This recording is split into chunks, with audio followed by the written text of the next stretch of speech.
What is a ray of light without the shadow it creates? What is the darkness without desire for flame? What is a warrior without a worthy foe? What would you like to do? It's time to roll. When the lines between good and evil are blurred, no one knows if there is Dune or Paler came first. An ancient struggle throughout all time to push against the other keeps both upright. Is the coming chaos worth the peace? Is it all just a puzzle to complete? A one-sided coin can't exist, isn't real, and thus goes the tales of Ethyl. Thus goes the tales of Ethyl.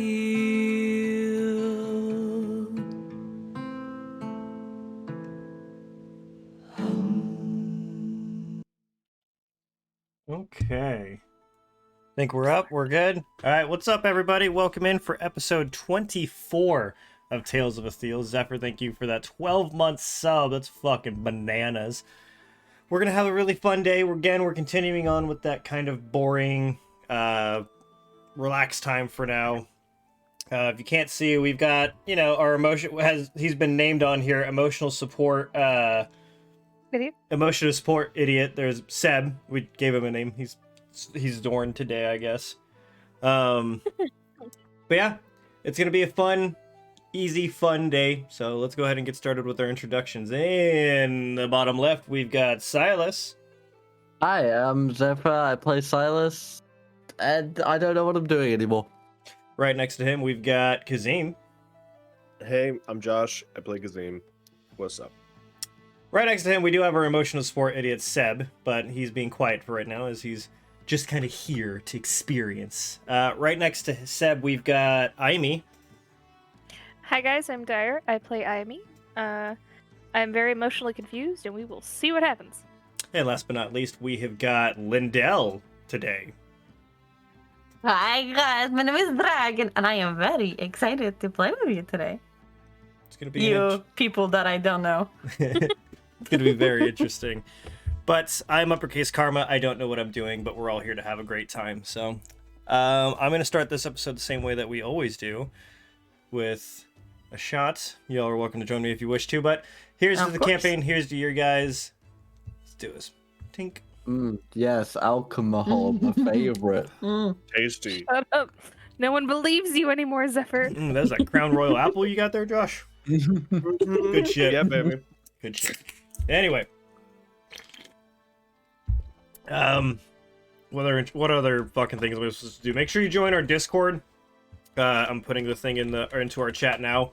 If you have questions for the cast or for the campaign, there's a section in there, which we didn't do it last week because I fucking forgot, but we're going to take the last 15 minutes to be able to ask some questions from the group and such. But I think, yeah, make sure you check us out on YouTube, TikToks, and Spotify's. If you haven't caught up, go catch up there.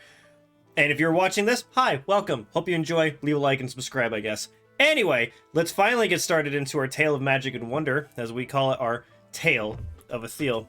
Last we left off, we were recently in River's Run, in which our group had some interesting bonding experiences, going through some dreams and some memories that they were all managed to share, thanks to a special plant in which Ayami brought with her from her homeland. Unfortunately, after one of them, there seemed to be a little bit of tension between a couple groups as some information has been discovered that Tamiel, the person inside Nico, has been around for possibly a lot longer and a lot more involved than we originally thought. Unfortunately, the group decided to fight, and they had a bit of an argument, but they all kind of went their separate ways. Kazim went into the River's Run to kind of work on his own little thing while Silas was trying to follow behind him. Aimi was hanging out with Draxto for a little bit, and Nico just kind of walked into the forest. And unfortunately, something had happened hours later where Nico has just vanished. The group has no idea where Nico could possibly be. Aimi's found some things to make her think that perhaps something mischievous has happened, but we're not totally sure. Will the group be able to bring it together? I guess we're gonna have to find out. So let's start with Amy, what would you like to do? Well, last I remember, we were at some sort of rock. So Base? you were at a base of what seemed to be a hillside or a mountain where Draxo had been leading you, of what he's been able to pick up from the trail from the last spot. You can kind of assume Nico has been, but it seems to have died off there. Okay. Honestly, she is probably going to use detect magic and see if it's like a face Okay. illusion. Okay. So you cast your spell as you are kind of looking around the wall, the rock wall, and as you do it, that kind of almost prayer-like version of it, you send out your magic and look around, and you're just not. What is your range? 1,000 feet? I think it's like 30 feet from himself. I think Yeah, it's. I think 30 it's, feet from myself. oh, 30 feet. Well, yeah. she'd probably be pacing back and forth though. just to be You sure. keep walking up and down, and you're not feeling anything. Nothing's really popping up on your radar. The only thing you're really picking up are the items that you have on yourself and that small shard that you had from what you assume is Nico's necklace. Okay.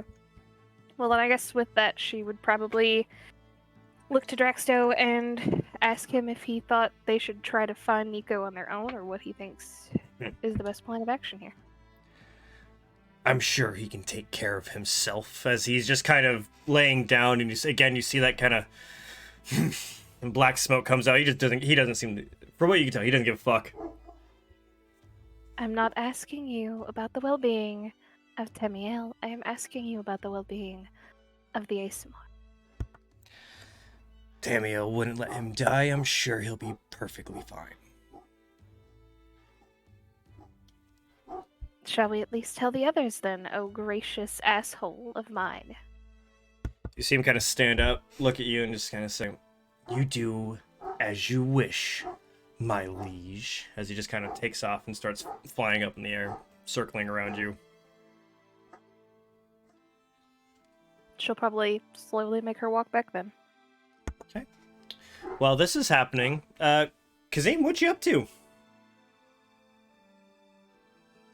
If I remember correctly, I was still in the flow.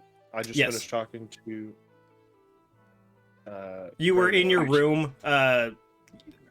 They came up to your room as I think you were giving orders about making contact with a contractor to kind of work and renovate the inside of your place.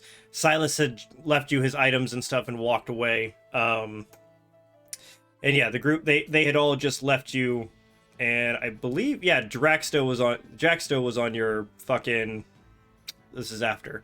So yeah, I think you just stayed in your room. I would have gathered up the items left by Silas. Which I think And was Brockus's dagger and that new bag of holding. so Again. the It was the purest brooch. dagger, the brooch, and the bag of holding. I'm going to just toss those in one of the closets. Okay. That locks, hopefully. Yep. You just In there. pick it Out up of and my- just slide open one of the fucking doors, and you just kind of toss it in without really caring, and then you close it and very quickly lock it with your room key. Locked. Peace of mind. You're welcome.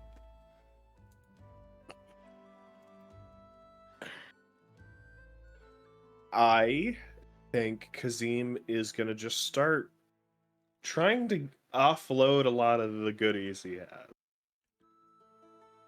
He's like, what do I have? I've got it like a golden idol, a topaz ring. I think I'm just gonna go try to pawn most of this. Okay, where do you think you'd want to do that?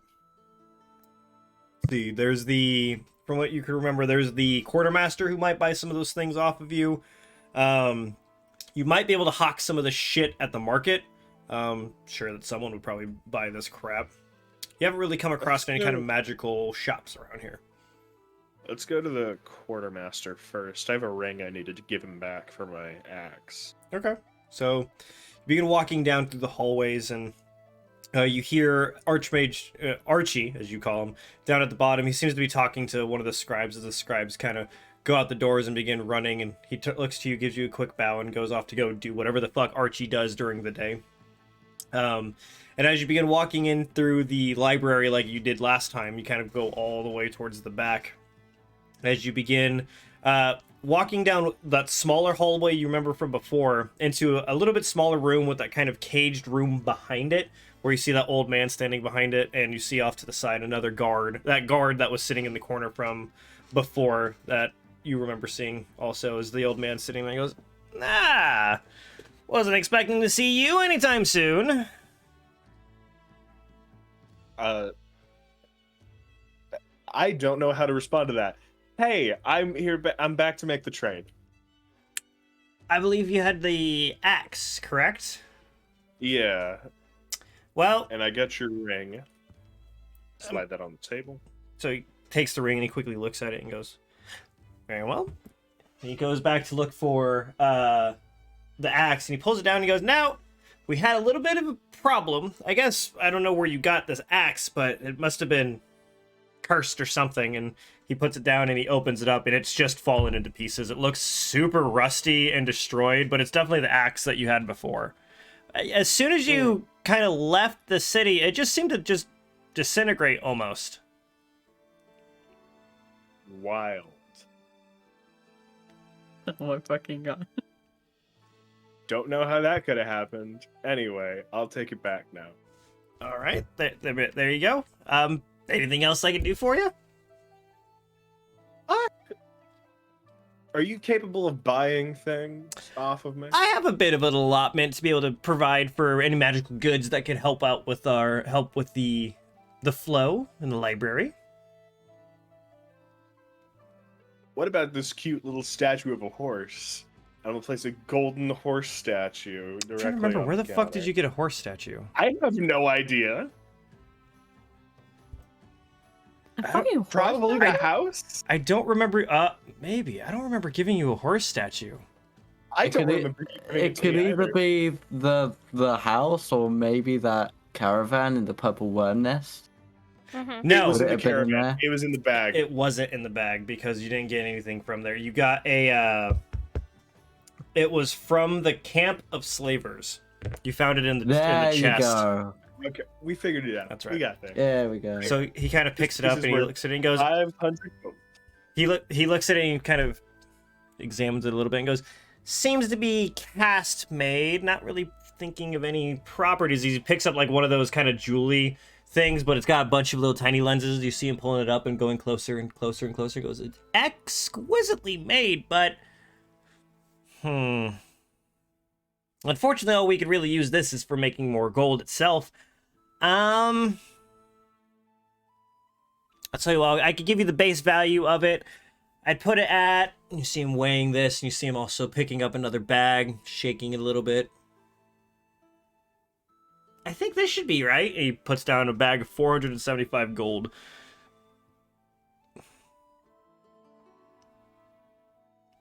Yep, that'll be fine. You rich bastard. Thank you. He's from the And I'll church, just of course remove he's the golden capitalist. horse statue. Karma, do you need me to make a deception check or anything? Yes. I'm gonna assume no, just because this old man fucking believes anything you say just because of last time. Because it's almost double the price of the statue. I'm aware. I'll fucking take it. I'll make a deception check. He's a quartermaster. I mean, he's not very good with just money. He has no idea. That's a natural 17. Yeah, for a fucking this 17. dude. This is old as shit. This dude's old as fuck. He gave you guys really expensive holy hand grenades. You think he has any understanding of like monetary value? That's a good point. He did give us those holy hand grenades. Thank you, kind sir. I've also got this parapet of health. I think I'll actually keep that. Okay. I don't know why you brought it up then, but all right. It's great. I'm just reading off a list of things. Fine. See Kazim just standing there with a fake piece of paper in his hand. It's blank. Not even a piece of paper. He's got a piece of paper, but it's fucking blank. I've got this. I think I might want to actually keep this bag of diamonds, but this bag of jewels.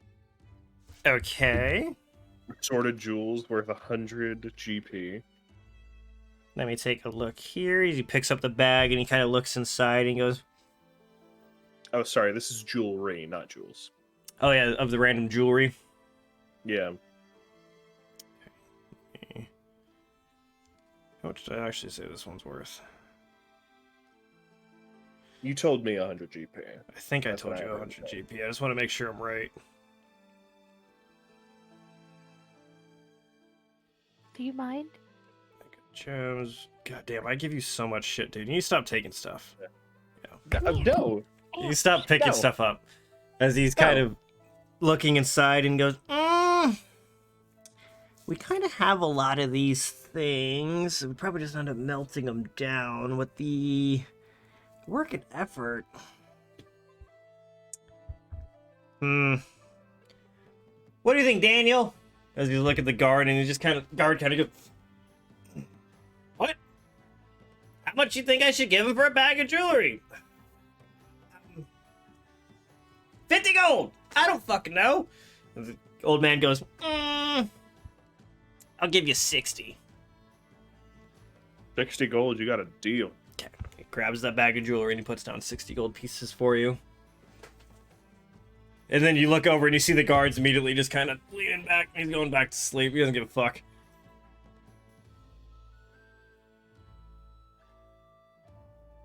I think I'm just gonna hold on to the rest of this. That statue filled my gold lust for the day. Okay. Thank you, quartermaster. Any chance you have like a bag of caltrops or like? I might have something like that. I can look. I'm not sure. I know the market. There's a guy that probably has something like that. Cause you're talking about those little like triangle things with spikes on all the sides and all that. Yeah. Yeah. We've got a guy in the market that probably has something like that. I might have something if you want me to look real quick. If you wouldn't mind. Yeah, I'll go take a look. You see him turn around and just kind of stare at the shelves. I don't think so. I don't think we have anything like that. Thanks for looking anyway. I'm gonna pick up some caltrops. Do you want me to save time? Because I kind of got a lot of things I want to buy here. Are you asking? I can just write them down and text them to you. Yes, That yes, would be do better. that. Do that. So while you're doing that, we're gonna go to Silas. What you up to? I've done my training for the day with the boys at the garrison, so fuck it, I'm gonna pray. Let's get it over with. So are you going to a different place because you're still at the kind of courtyard? I'm going to the water wheel Okay. because I want Tasha nearby, so I have someone to So, be my safe space. Are you going inside and just picking a table? Are you going into a room? I'll go in and have a conversation with Tasha first and like, explain to her what I'm gonna propose to the gods, and then just say, look, I just kind of want you here for moral support. Oh well, okay, yeah. Why don't you go take Mistrix's table over there, and I'll make sure that no one really bothers you, and you just kind of signal me in some way, and I guess I'll help. It's more so knowing that there is good company nearby. Of course. Did you want like a snack, maybe a drink, anything?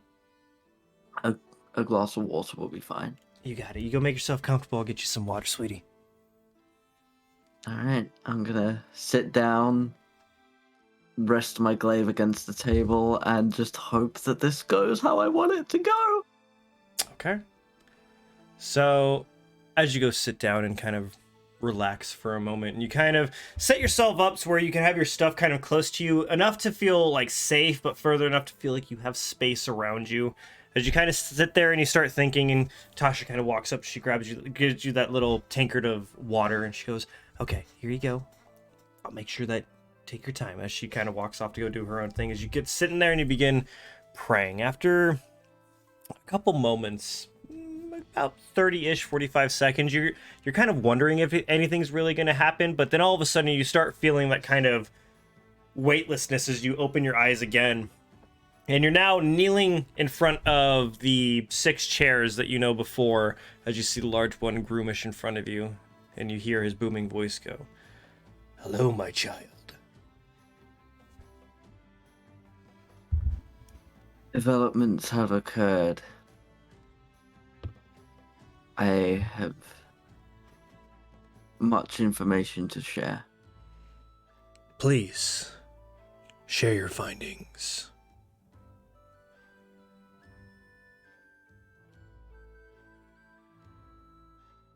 Hamiel, the one we are both concerned with, they are much deeper in this conspiracy than we realized. They were seen on the Isles of Desem.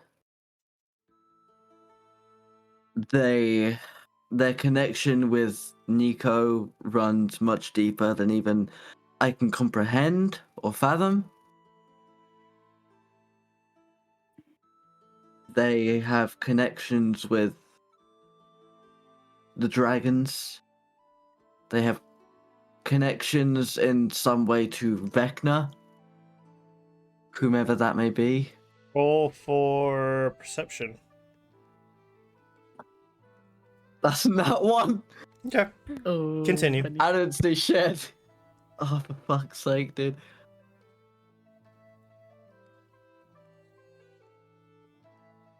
Our kind, the Orkin,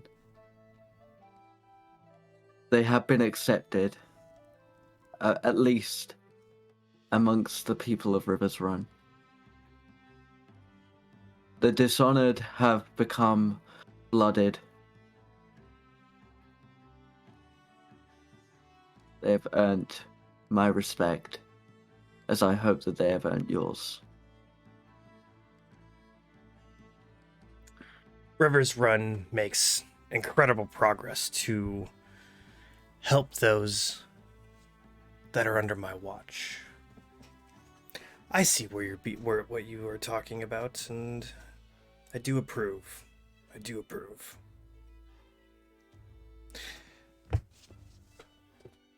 But I have sensed that there's another matter you wish to discuss with us. As all of a sudden, next to Groomish, you see the Bargish, the fist appear, as well as the god of death, as well as the Den Mother, all appear next to him. You don't see there's still 2 that seem to be missing, but you see the main 4 that you've been praying to lately. I have seen what power does to people.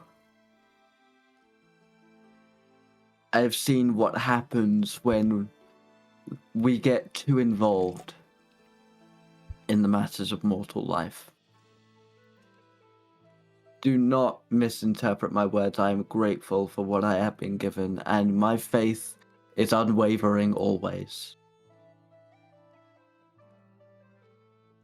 But all this power in one body, in one mind, in one soul,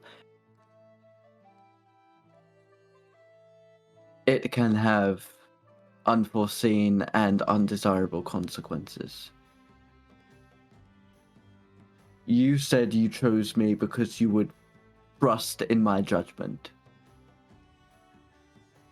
You chose me because you believed I knew what was best for my people and for our species. And I have grown to learn and know that even though you are 6 of great power, deep down you are still the mortal orcs you were before you ascended.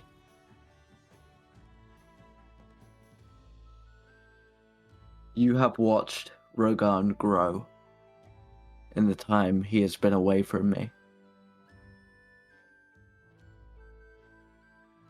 You know him far better than I, which is something I am very jealous of, but I know that he is a good boy.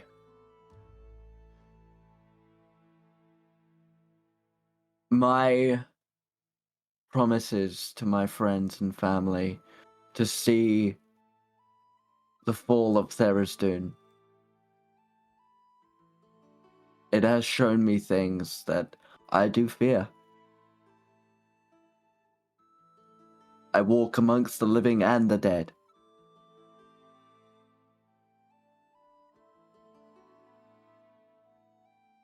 I do not want the orcs to become the next Peak Barrow. I do not want to become the next Sunbeam, the next Tamiel.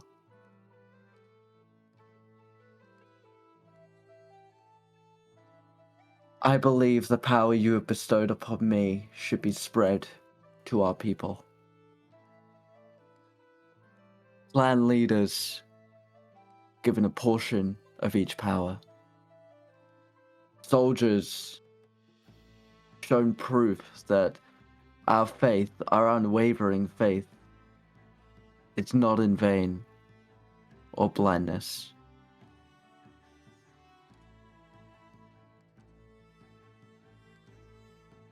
Allow me to give your gift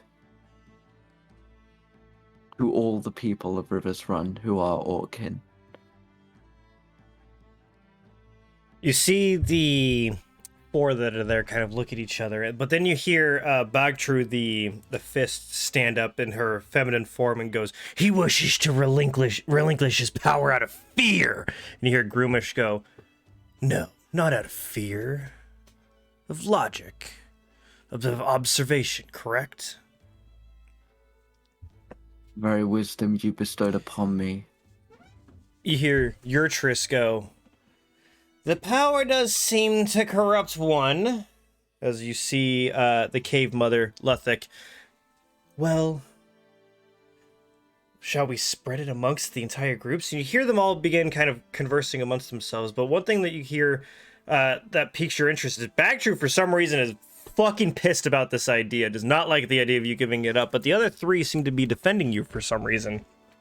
Go ahead and roll for insight for me. Oh god, I don't actually know my insight stat. That's an 8. Okay. So after a little while, Groomish stops and looks at you and he says, "Very well, Silas Locke. We will allow you to relinquish the powers, but we will do what we must with them. I do believe that perhaps passing it along to another might be prudent. However, I don't know if spreading it is the right move for us. If you really truly wish to relinquish your powers to spread to another, must ask for your glaive, young one." He'll pick up the glaive and sort of look it over. I see it not as relinquishing, my lord, but sharing. As the orc who I pass it on to will pass it to another, and another for generations. I could fight as your champion for millennia with honor and loyalty. But by passing it to different orcs, we move forward in history, never stagnant. And I hand the glaive over.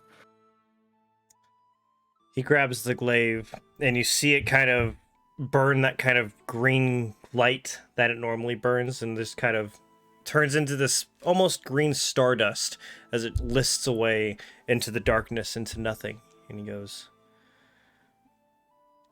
"You are wise beyond your years, Silas. I hope you grow accustomed to your powers, and I'd like to offer you something." As you see in his very large fucking hand in front of you, you now see this kind of, he holds it out next to you, and his fingers are about as fucking tall as you are as a person. It's huge. But as he's laying it down and the entire hand is in front of you, open up, you see floating in the center seems to be this kind of necklace. It looks like it's just a simple wooden necklace made out of perhaps driftwood or something, as it's got a small medallion on the middle of it that is the emblem of Zenok in it, and it's sitting there waiting for you to take it. I take it slowly and sort of hold it in my hands and look up at very tall, intimidating, terrifying god. You see him kind of lean back. Shall still be watching, Silas, but our attention now must focus towards another.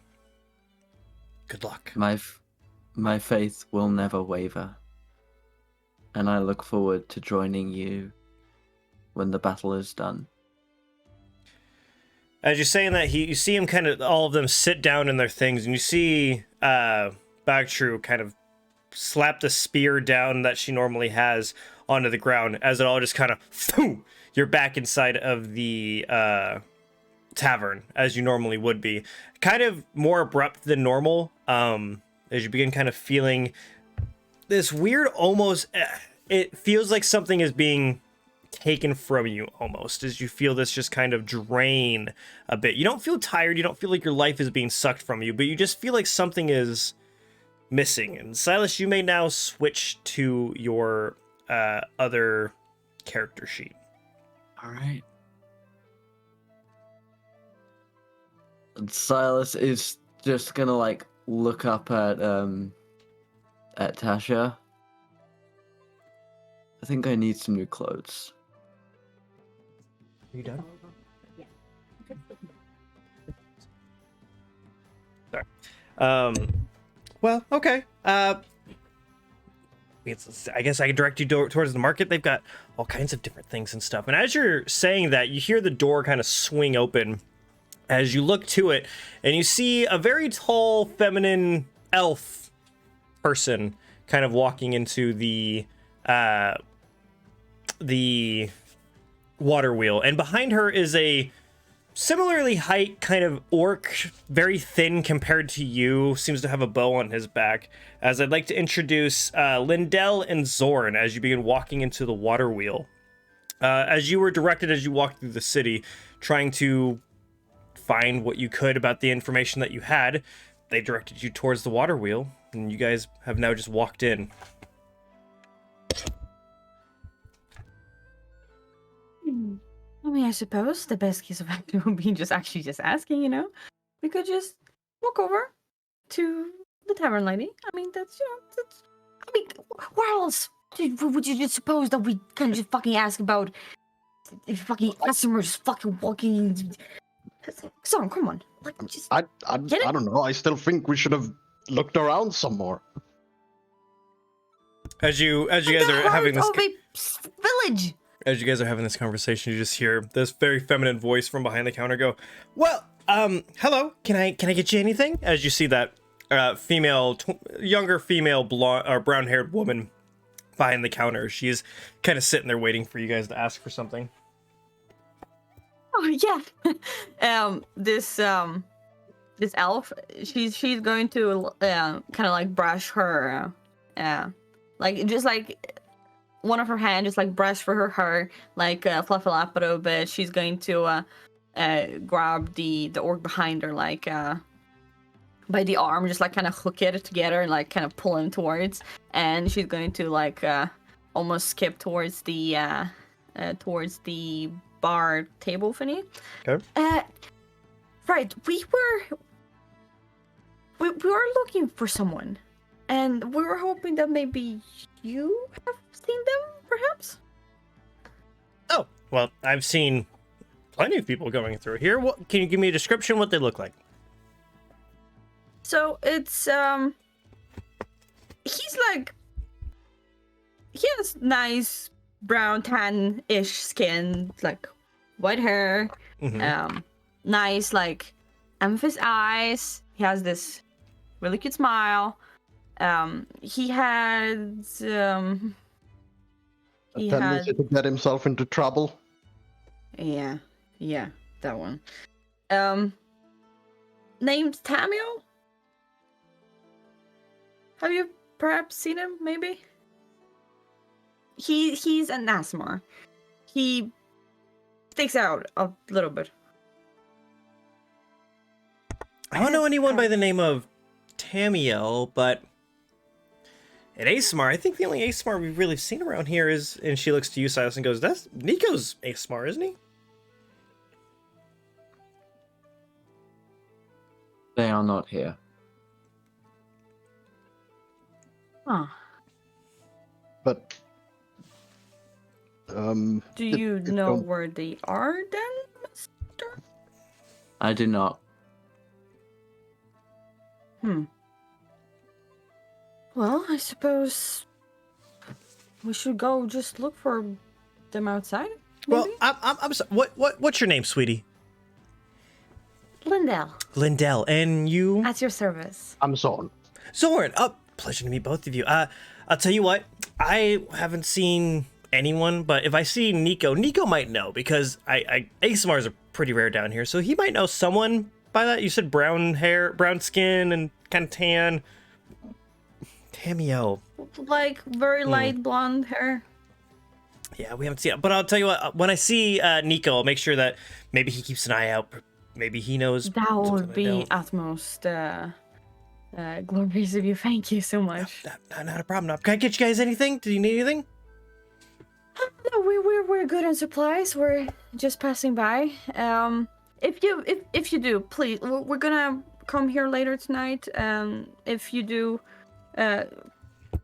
please, we've been looking for them for quite a while now. All right. I'll keep an eye. I'll let you know. If you need anything, you just come on down, meet us back here. Of course. Zorn, we can just go look. Yeah. Once again, thank you so much. She just courses towards Tasha, towards Silas, and turns around and they're leaving the.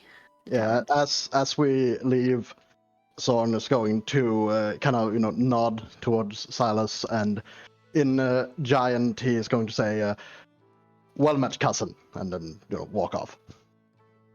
He will say in Giant, "Be careful who you seek."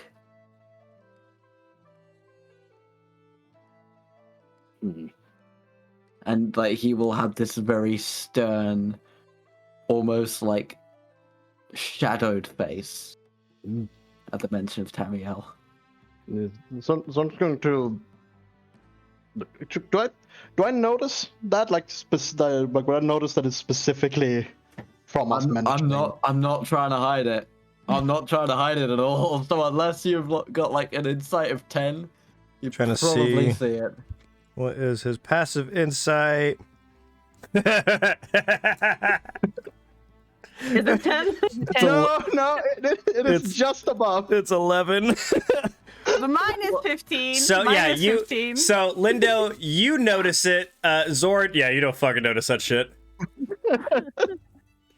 Yeah, the mention of that name just entirely dropped his he actually looked, and even Tasha was saying he looked relieved, even though he's got this kind of drape, a weight was lifted from his shoulders, and it was immediately put back on.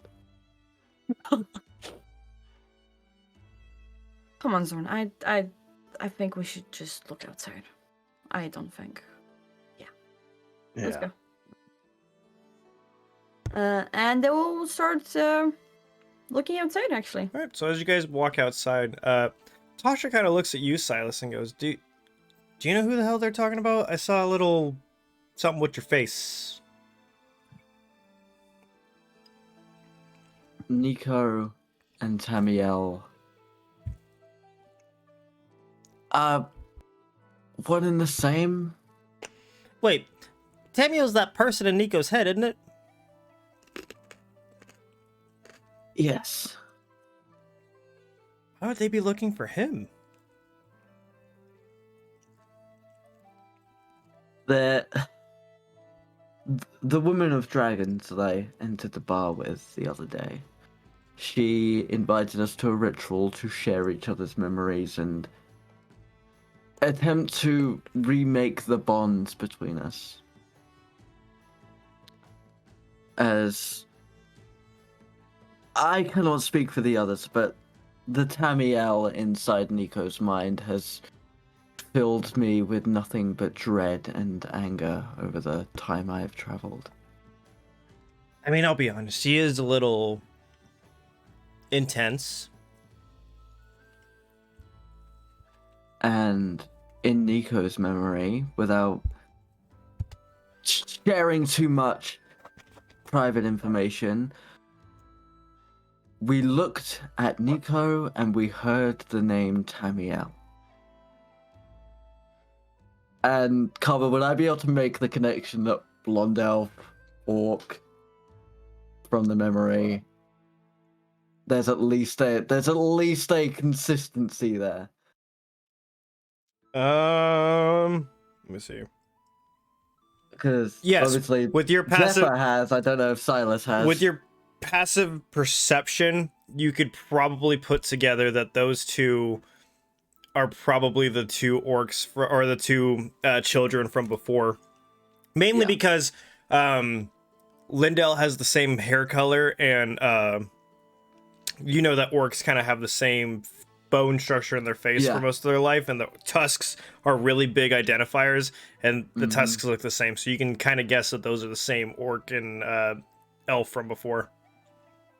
And I believe those two were people from Nico's past, Tamiel's past, one of the two. Not entirely sure. Interesting. Well, why didn't you tell them about Nico? Or do you know where he's at? Maybe bring him? There was an argument at the ritual. Let me guess, Zim you went- guys didn't like something that happened, you all fought, and now Nico's gone missing. Kazim went one way, Nico went the other. I had to make a choice. Alright, well, do you have any idea where Nico went?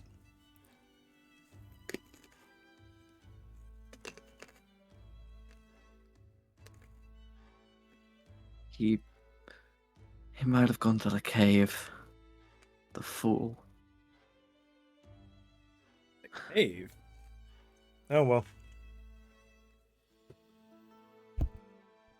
Well, I hope whatever is going on with you lots. You guys all figure it out. Some easier than others. Now, if you'll excuse me, Tasha, I need to go see the tailor. Very well.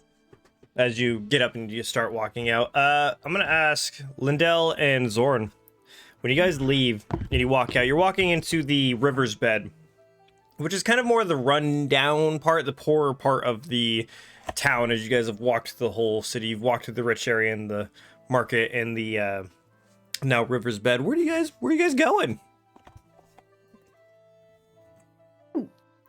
Just in general, we'll probably look in places we know for Tamiel to probably gain interest in. Yeah. Which would be probably some of the poorer districts, or he could also be, most likely, hanging around just like highly densely populated areas, maybe around I mean, it could be around pubs just in general, but yeah, if like first we're gonna go to the poorer district, I suppose, Which is where you guys are. Kenya. Exactly, and if that doesn't work, then he did mention at one point like farm side. Okay. Yeah. Okay. That begs the question, Aimee, after you left the kind of area of where you found lost the trail, where do you go? So most likely she will go to her tent and change into her like adventurous kind of gear. Okay. And then she will make her way into the town to try to find Silas, to at least let him know what happened. Okay. Or what she thinks happened. What are you wearing? So her adventure gear is like, so when you think sorcerer from like the games, it's like sorceress, you've got like the fancy split skirt kind of thing, and then the sandals, and then the top with the Okay. long So flowy the sleeves. black dragon kind of like split skirt that we saw Yeah. before for the purple worms. Yeah. Okay. So Lindell and Zorn, as you guys are kind of walking down up and down, kind of looking down alleys into different streets and stuff, you see this gorgeous elf. Beautiful flowing hair that seems to be kind of tied in a harness around her, and she's got this kind of split skirt with what looks to be black dragon scale kind of belt. And you see her just kind of walking down. She also seems to be kind of looking for something, but yeah, she is stunning.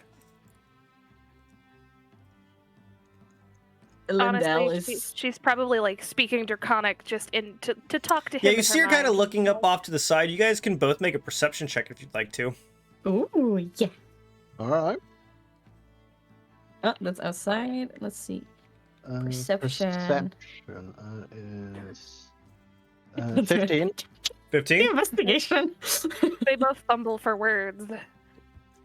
19 total. 19, and Seb, you got 15? 15. Okay, so you're looking at her, just kind of looking up, and you hear her speaking. Neither one of you speak Draconic, do you? No. Yeah, you hear her It speaking sounds some. like I'm growling. Yeah, you see hear these like guttural kind of growls coming from her, and as you follow her eyesight, there's a fucking dragon flying above her.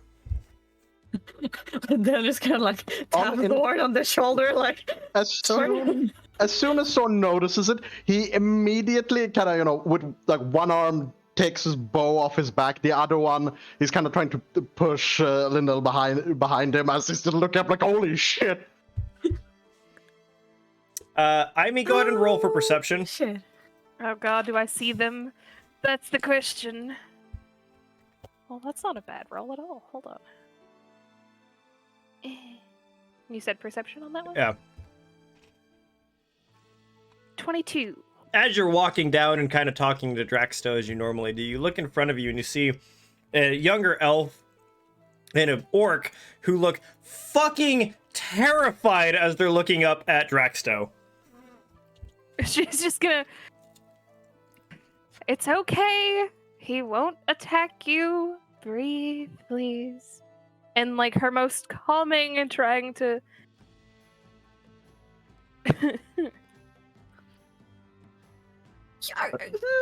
Are you sure? Yeah, excuse me, but that's a dragon. They're not known for being...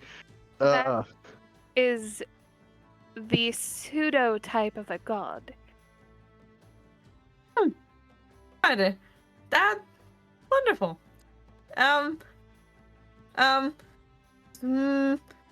Zorn? Sure. I mean- I don't think I have enough arrows to take down a dragon. Let me. She kind of like bows slightly and then goes, and she says her name. Do either one of you speak in Elvish? Sylvan? Elven or Sylvish? We do. Yeah. Okay, well, No, first Sylvan? she's going to say it in Elvish first, and then she'll say it in Sylvan because those are the two most common for her kind, aside from Draconic. And obviously, if you all were like worried about him, you don't speak Draconic. So, what she says is, she's used to her High Priestess title, so she's gonna say her High Priestess title. And it's High Priestess of the Black Isles, aka, Black Wife Dragon of the Mother, Black High Dragon. Priestess, I am you. yeah. Parma, would Zorn have any knowledge at all about any of that? No, probably not. But I she knows imagine you, Lindell would so- have either. There's just a crazy bitch with a fucking dragon, for all you know. She argue with a crazy bitch with a dragon, though. Let's be real. High Mother, your dragon basically- must get a Basically, pretty that's good. my husband. Basically, Oh. he's fine. How does that? He's How, moderately how- tame. How does that? It's a religion Or- thing. It's fine. Oh. Okay. But anyway, if you can see, the actual peasantry of this place isn't very attackish on his behalf. So You can Like, kind of Sora's take that. looking around to see, like, it, like, you know, trying to get a read, No like, concerned about it. yeah, like how concerned are the people? Is this a common day occurrence, or is this a new thing? Like, is everyone living in constant fear, or is everyone just chill with this happening? You can roll for insight if you want to. All right. Holy shit! That is a natural 20 for 21. Would you Okay. like me to That send a is- picture, or? Nope, that's cool. That is a total of let's see, 21. Yep, as you both are Hey, kind of so looking here- around, you see this black small dragon land on kind of a rooftop that's kind of next to you guys. And as you're kind of looking around, you see people. If you weren't looking close enough, it looked like they're walking past normally, but you see all of them kind of go, oh, fuck. All of them are obviously uncomfortable with it, but doing their best not to make it noticed. But yeah, all of them are kind of like, oh, fuck. That is there. Oh yeah, that's here. So, Yeah, like, you see it- them kind it's- of quickly, the people that are close to it quickly start walking away or like trying to make a wide berth around it not to get close to it. Yeah, like, the main thing Soren is trying to figure out is this like a thing where everyone is living under the tyranny of this dragon, or is it just you pick the, up- the neighbor no one likes? You can pick up that no one, from what you can tell, no one knows what the fuck to do because they don't seem comfortable around a dragon. So you have no idea. Okay. They okay. just don't seem comfortable around this thing. So your I best assume guess, the neighbor no one likes. yeah, best guess is they're the new in town and no one knows how to respond to them. That puts him a little bit more at ease. Like Linda is going to like peek behind Zoran. She's going to like push past him, and she's going to like step up to the elf, and she's going to bow her head slightly, and she's going to introduce herself. My name is Linda. This is my friend Zoran. Your husband, right? Draxto. Just call him by his name. It's fine. Draxto, right. He can see a lot from up top, right? Fairly, yes. You see, we are looking for someone. We are looking for our friend, and we're As am hoping I. if... Which friend are you looking for? Because mine is rather orcish and Oh, Huh. well, She's gonna, like- mine is she's gonna, rather like, do the- ASMR-ish. And she just goes like, makes her look tinier. Like, as in, like, just like, she was like, ballerina. yeah. And a bit tan brown skin, kind of bleached blonde hair. Yeah, like, nice amethyst eyes, light purple-ish. Karma, can I roll to see if Ayami would connect the most recent vision to this? Roll for insight. Okay. That is a total of 10. No. She's just like, Oh, that's I- weird. I only know one. He's currently in trouble, but he doesn't fit your description very well. In trouble. What dang what kind of trouble? I mean, he doesn't fit your blonde-haired description. He's darker than that. But anyway, he And got who into might an you argument be with my friend and looking I. For? His name is Nico. I'm looking for my friend Silas. Oh, I think Strong we met him at recognition the has- local tavern. Oh, okay. The water wheel. I remember that. Maybe he's still there. All right. Well, this is going He to be a did bit not difficult. seem very pleased with us asking. Zoran, About your it's ASMR okay. friend. Why would he not? Yeah, well, Tammy. Tammy's a bit of a fucking idiot Did- sometimes, so you know. She's gonna stop for a second and be like, repeat that name, please. Lynn, Tammy. I don't think we should just throw the name around.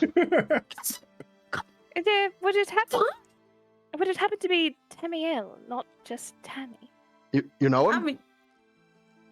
Wait. The We've heard the name person I before. know doesn't fit that description, but they do know someone with that name.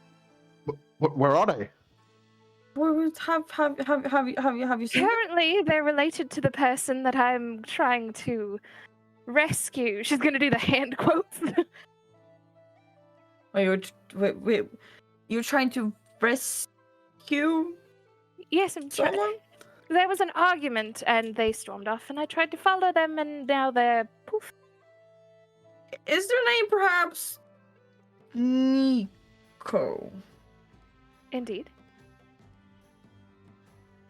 Linda's gonna turn around and look at Zorn like, I fucking knew it. I fucking knew it. Zorn just She's kind gonna of, say it. face palms and it's like, of course he wouldn't use his name. But Nico does have a friend who goes by Temiel, though. I'm not sure Wait, how he does? you know about him, but Really? rather an asshole, actually. Like that. Points up at the dragon. When you look up at the dragon, you just hear this, and black smoke comes out of his nose. She just rolls her eyes and she goes, "Yes, I'm talking about you, your lordness." Well, there's either a lot of people suddenly liking the name, or it You're might the be only something. person I've ever met with that name. Well, Tammy is. He's on the nicer side. I would like, not too, but yes, he's not an asshole.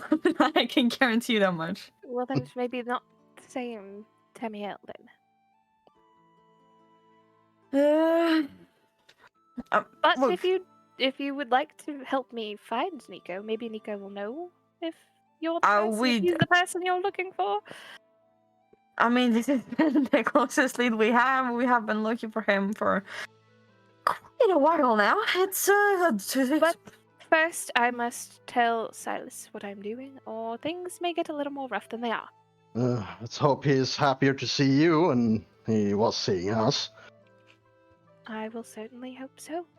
If anything, he needs to know that I will be away, and maybe he'll come looking for me if things happen.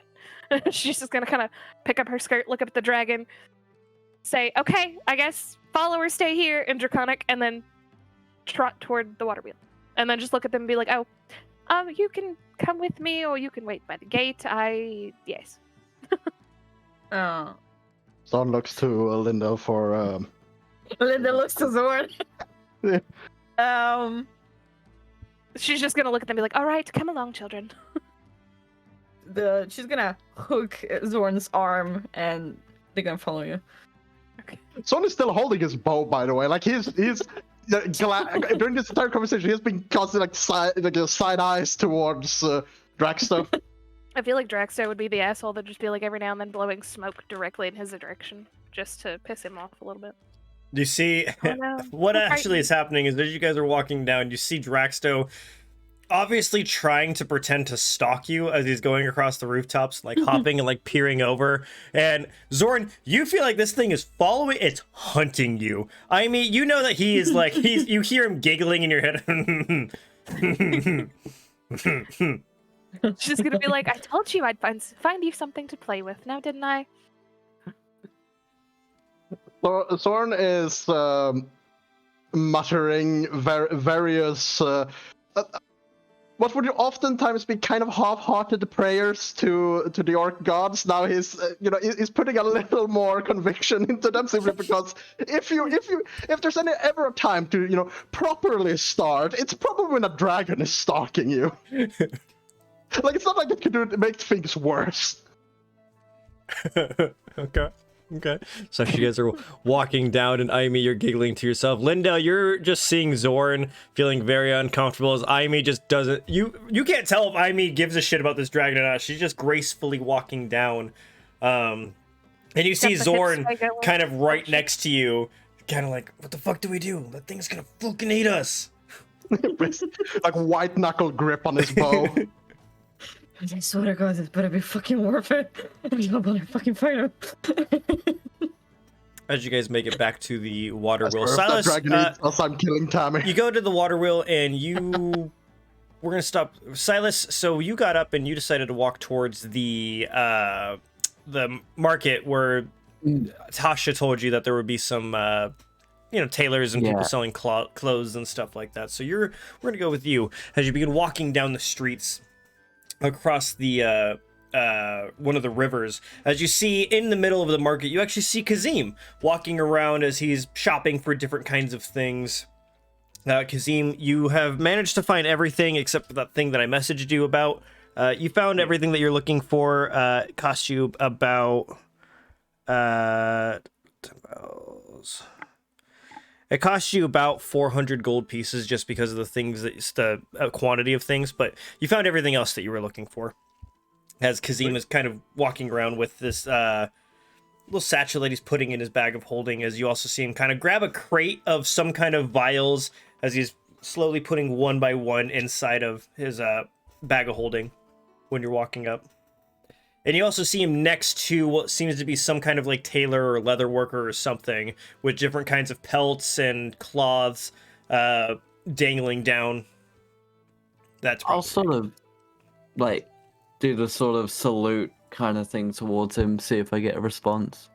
Okay. I'll nod back politely. Kazim don't give a fuck. No, that's fine. Like, Silas can kind of say, yeah, you're still doing your own thing. So as you're walking through the kind of marketplace, and there's just a bunch of rows filled with different kinds of shops and stuff, but you walk up to the one that is nearest to Kazim.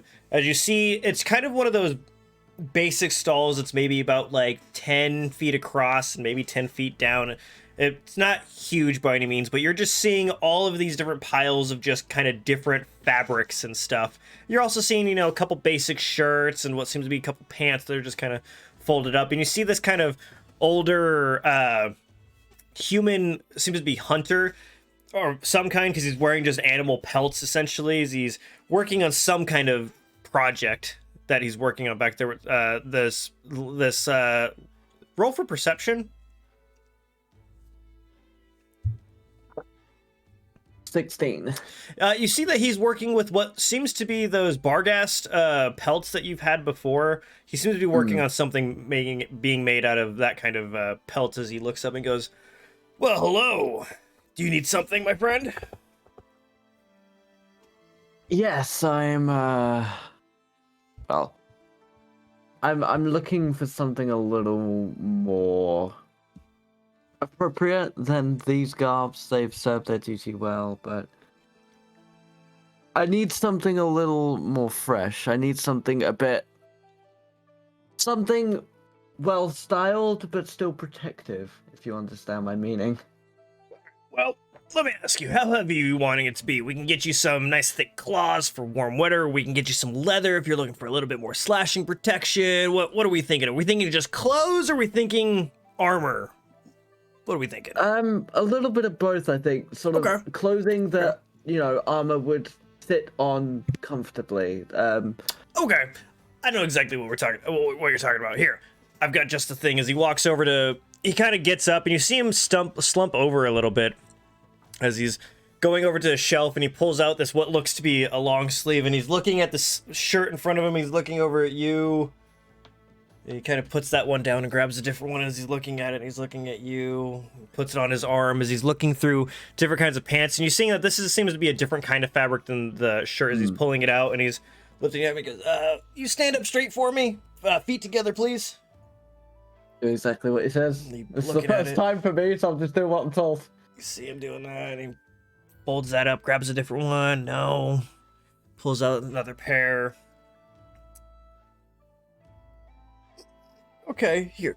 Come back here. As he, you see in the back that there seems to be some kind of curtain in the very back as he opens it up, and he hands you these pairs of clothes and he goes, try these, see if these fit. I'll give him a go. All right, so you go into the back and you start putting stuff on, and it's fucking weird. They fit perfectly.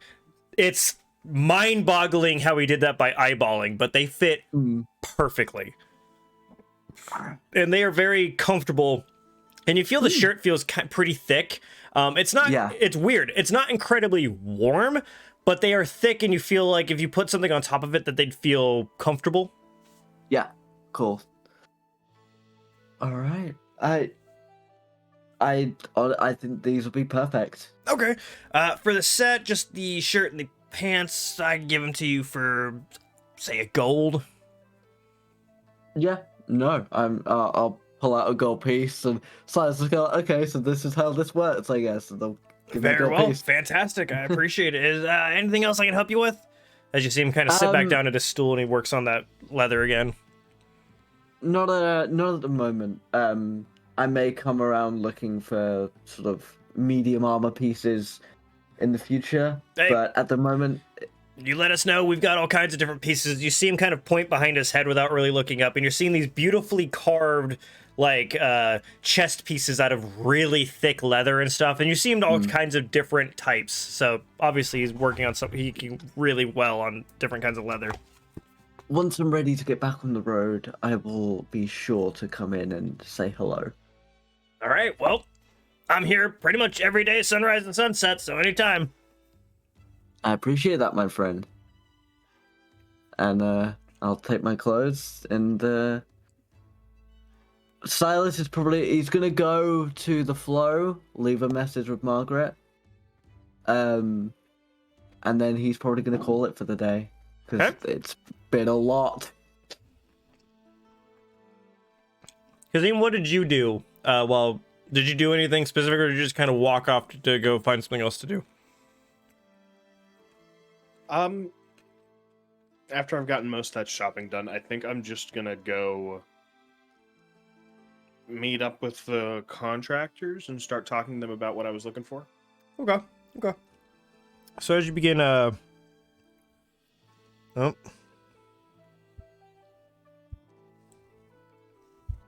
sorry guys. So as you kind of walking down, you kind of remember the basic area that you were told by Archie to go meet up with these contractors. You see one of the stalls closer to the water. You see what looks to be like kind of a mini lumber yard almost, as you see a kobold sitting on a stool, and you just see different pieces of lumber near you and around you, or around him. You see he looks over at you and goes, can I help you? Did you need some materials? Was I given a name by Greymore? I don't think so. Hi, I'm looking for a contractor. Oh, your what was the name? Starts with a K. You were the one that I was told by the flow you might be looking for something. Yeah, Kazim. Oh, all right. Here, and he pulls out this kind of like notepad, and you see it's like thick with loose pieces of paper and shit everywhere. Obviously, there's a lot of different projects in there, and you see him flipping through the pages. Okay. What do we need? What are we looking at? Let me get some drafts going. We're looking at a full renovation of the. I'll give him the address to the warehouse. Okay. Do you want to just give me a description, or do you want to head down there and kind of give me a view what we're thinking of here? Let's go down there. Let's get a good look at it. All right, Tony, let's go. And you see another like goblin kind of peek out from behind the woods. He just kind of starts walking up, sits on the stool. He goes, "All right, let's go." As you guys been walking down towards the military district, towards your warehouse, and I'm gonna have it so that you can message me exactly what you're looking for. I'll tell you a price for it. And we'll let that kind of do its thing on the outside, outside of the camera. While that's happening, I'm gonna say, Lindell, Zorn, and Aimee, you guys are walking towards the water wheel, and as you kind of open up, Silas is gone. This is wonderful. She's gonna like. On the and it's gone. Immediately, as soon as I notice he's gone, Zorn is going to immediately like look on the street outside. Like, what kind of street is it? Like paved? Is it like? So it's not really paved. mud? It looks like it looks like at one point it was beautifully made cobblestone streets, but obviously it's just been left. So there's huge pieces of just mud and dirt and stuff. So Zorn is going to look around and see if he can find any, like, remembering how big Silas was, trying to see if there are any recent footprints that might, like, match his size and probable weight. Are you tracking the tracker? Yes. Okay, let me see I'm something gonna real like quick. peek into the building and be like, Tasha, madam. Yeah. Oh, hey. I just think Silas was looking for you for a second. Mayhaps you know where he went. He was looking for clothes down at the market. Left, right. When you walk in, you can take a left and just across the river, that big market place with all the different stalls and stuff. You can't miss it. Thank you. You're an angel. And Not a she's gonna problem. like bow. I'll see you guys tonight. And Zoran, if you want to make a nature check with advantage, please. All right. Let's see, nature. That is 17. As you're kind of looking around and you're kind of ignoring what's going on, you do see what seems to be these larger, heavier footprints in some of the dirt and some of the mud that look much larger than some of the others. And based on the size that you saw, Silas, you could probably guess are his. Yeah, I'm kind of going to nudge Lindell in like towards that direction. Okay. Amy's gonna pop back out and be like, the marketplace, apparently. You've looked over and you see that Zoran is already half walking down the street as he's following something. Lindell, did you Look at the follow back Zoran? I mean, whatever he goes, so do I. Yeah, She's gonna look at the track and be like, beat them to Silas. That's your challenge. As all of a sudden, Zoran, you hear this too. All of a sudden, you just hear this loud phoom, as you look behind, and that fucking dragon has rocketed away in front of you. It looked like, at first, you kind of got scared because it looked like he was going towards you as he just kind of flaps above you and just keeps going ahead of you guys towards the market. And then she's just gonna skip past them like, la la la. Thor is just going to like kind of stand there, throws like one hand halfway towards like the quiver with his arrows, and he's just going to stand there, blink a couple times, and then in giant he's just going to kind of mutter to himself, "This place is insane." Turn and keep walking. Okay, as you guys are walking down, it takes you, it doesn't take you all that long. After you've been walking down for a minute, you do see just kind of off to the right side based on your nature check. Amy, you see that Draxto has flown above the market, but then taken a quick right as he starts heading more north, and you see what looks to be a very large orc crossing over one of the rivers. The river is going north towards the flow.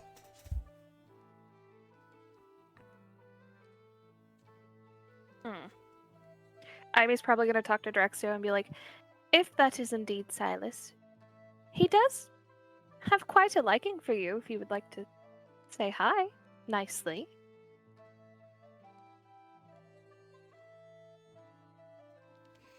You see Draxto slowly start kind of coming down. Silas, you hear behind you what seems to be this kind of flapping of the wings as you hear the light landing of the familiar pseudo-dragon behind you, and that... Pleasure, Draxter. You see Draxter just kind of tilt his head behind you towards the market again. Will Silas take the dragon for a walk? Walkies? I want to shop. Let's go, bruh. Silas is gonna sort of look over. Very well. Lead the way, Black Scale. As you see him walking across, you do see that that orc and that younger elf walking towards you. It seems to be they're walking directly towards you, and a couple steps behind them, you do see Amy just kind of gracefully walking with kind of a accomplished smile on her face. My dragon's a better hunter than the orc. It's unfair. What's your turn there, Dyer? He said, dear. Hey, I said the orc. I didn't say Silas. Thank you. Yeah, exactly. That's where the issues start coming in. Well, this is certainly going to be interesting, isn't it? And he'll sort of put his shoulders back a little bit and brace whatever's coming his way. I think, like, Lindell would probably just like in general vicinity, she would just actually stop and like stop Zorn as well, and she would because she knows they're not further. she would wait for the beautiful lady to be the one to speak. We know it's so your orc doesn't get eaten by a dragon. It's fine. Okay, you didn't have to put me on the spot like that. Okay, that's fine. Totally fine. It's okay. We love you. It's fine. It's fine. Yeah, no, Zorn is fine with it. Whenever she walks up, she'll kind of bow to Draxto for his accomplishment. You see him And just then kind she'll of look at Silas. go down, and Zorn. he takes off again and goes off onto another rooftop. Yeah, Zorn is still eyeing him very warily the entire time. So, how much of the druidism wordage has Silas locked onto in their last, like, since they've been talking? Probably very basic, like, greetings, and that's as far as he would have gotten. I feel like she would let him know, like, small objects, or, like, how to say their friends' names in... Yeah. So probably say, like, very basic, like, one-word phrases and names. Right, would that be approximately right, Karma? He's Roughly? Names and, like, hello? Yeah, pretty much that's it. Just kind of names and saying hi. He can't hold any kind of conversation. He can't pick up many words. Yeah. So she's gonna, like, look at him, and since she doesn't really know them yet, and she doesn't know if they know languages that she knows, she also knows that Silas doesn't know Draconic, and the only one she's sure she shares with him is Common. So she's gonna look at him, and she's gonna look back at them, like, kind of like over her shoulder, and be like, in Druidic, she's gonna say, Nico. And then she's gonna hold out the broken charm, kind of like cradled in her hand, so they don't see it. Roll for sleight of hand. Oh God! Here goes everything. And this is where she drops it into the river. No, I'm kidding. That'd be my luck, though. All things come full circle. How about a 17? Okay. You two see her just kind of holding out her hands towards Silas as he kind of looks into it. And Silas, what you see inside of it is what looks to be a shard of some kind of blue crystal. Does it look familiar? You can roll for perception. Yeah, I'm going for that. Oh, that's it's not bad. It's just 14. Come on, Silas. It's a 14.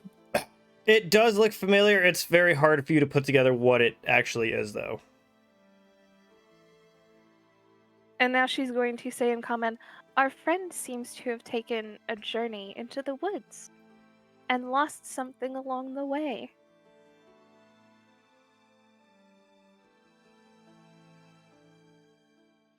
He's simply going to whisper to be like, is this to be hidden for now? I'm not sure how important it is. But these two seem to know something. That is what concerns me. Indeed. And he will just pocket the crystal. Okay. Roll for sleight of hand. Yep. I just rolled there. Oh, that's not bad. Oh, that's not bad. Oh, that's actually quite good. That's a 17. Yep. You guys just see him grab something from her hand and put it in his pocket. You didn't see what though.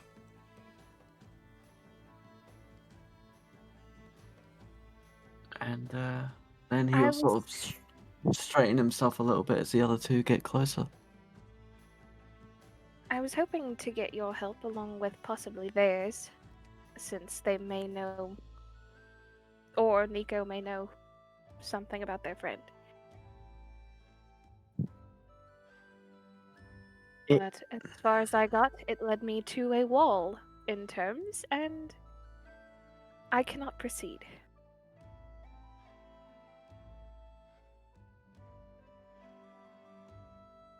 It is something we should ponder.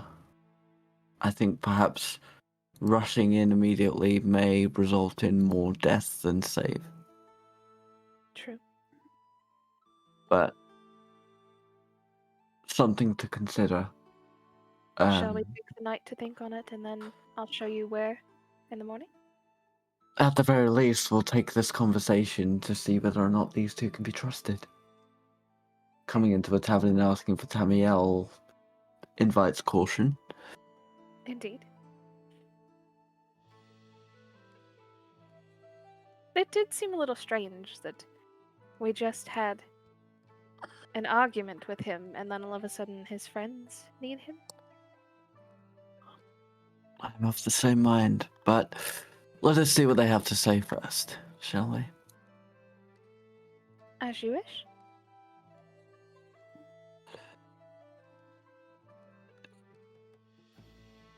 You two, can I help you with anything? Linda is going to perk up a little bit and take a couple steps closer. Well, we have, as we said before, we have been looking for a friend of ours. He's been away for a little bit, and this here nice lady recognized the name, at least, even if the descriptions don't necessarily match. And we were thinking if if we could have meet the person that she was talking about, but apparently they're not here. Is that right? And she just like kind of like with like a shy smile, just like looks at you, Amy. With the way the trail looked, it looked as if something happened on their walk. Which is why I've come to Silas. He's, as I've heard, the best tracker in this part.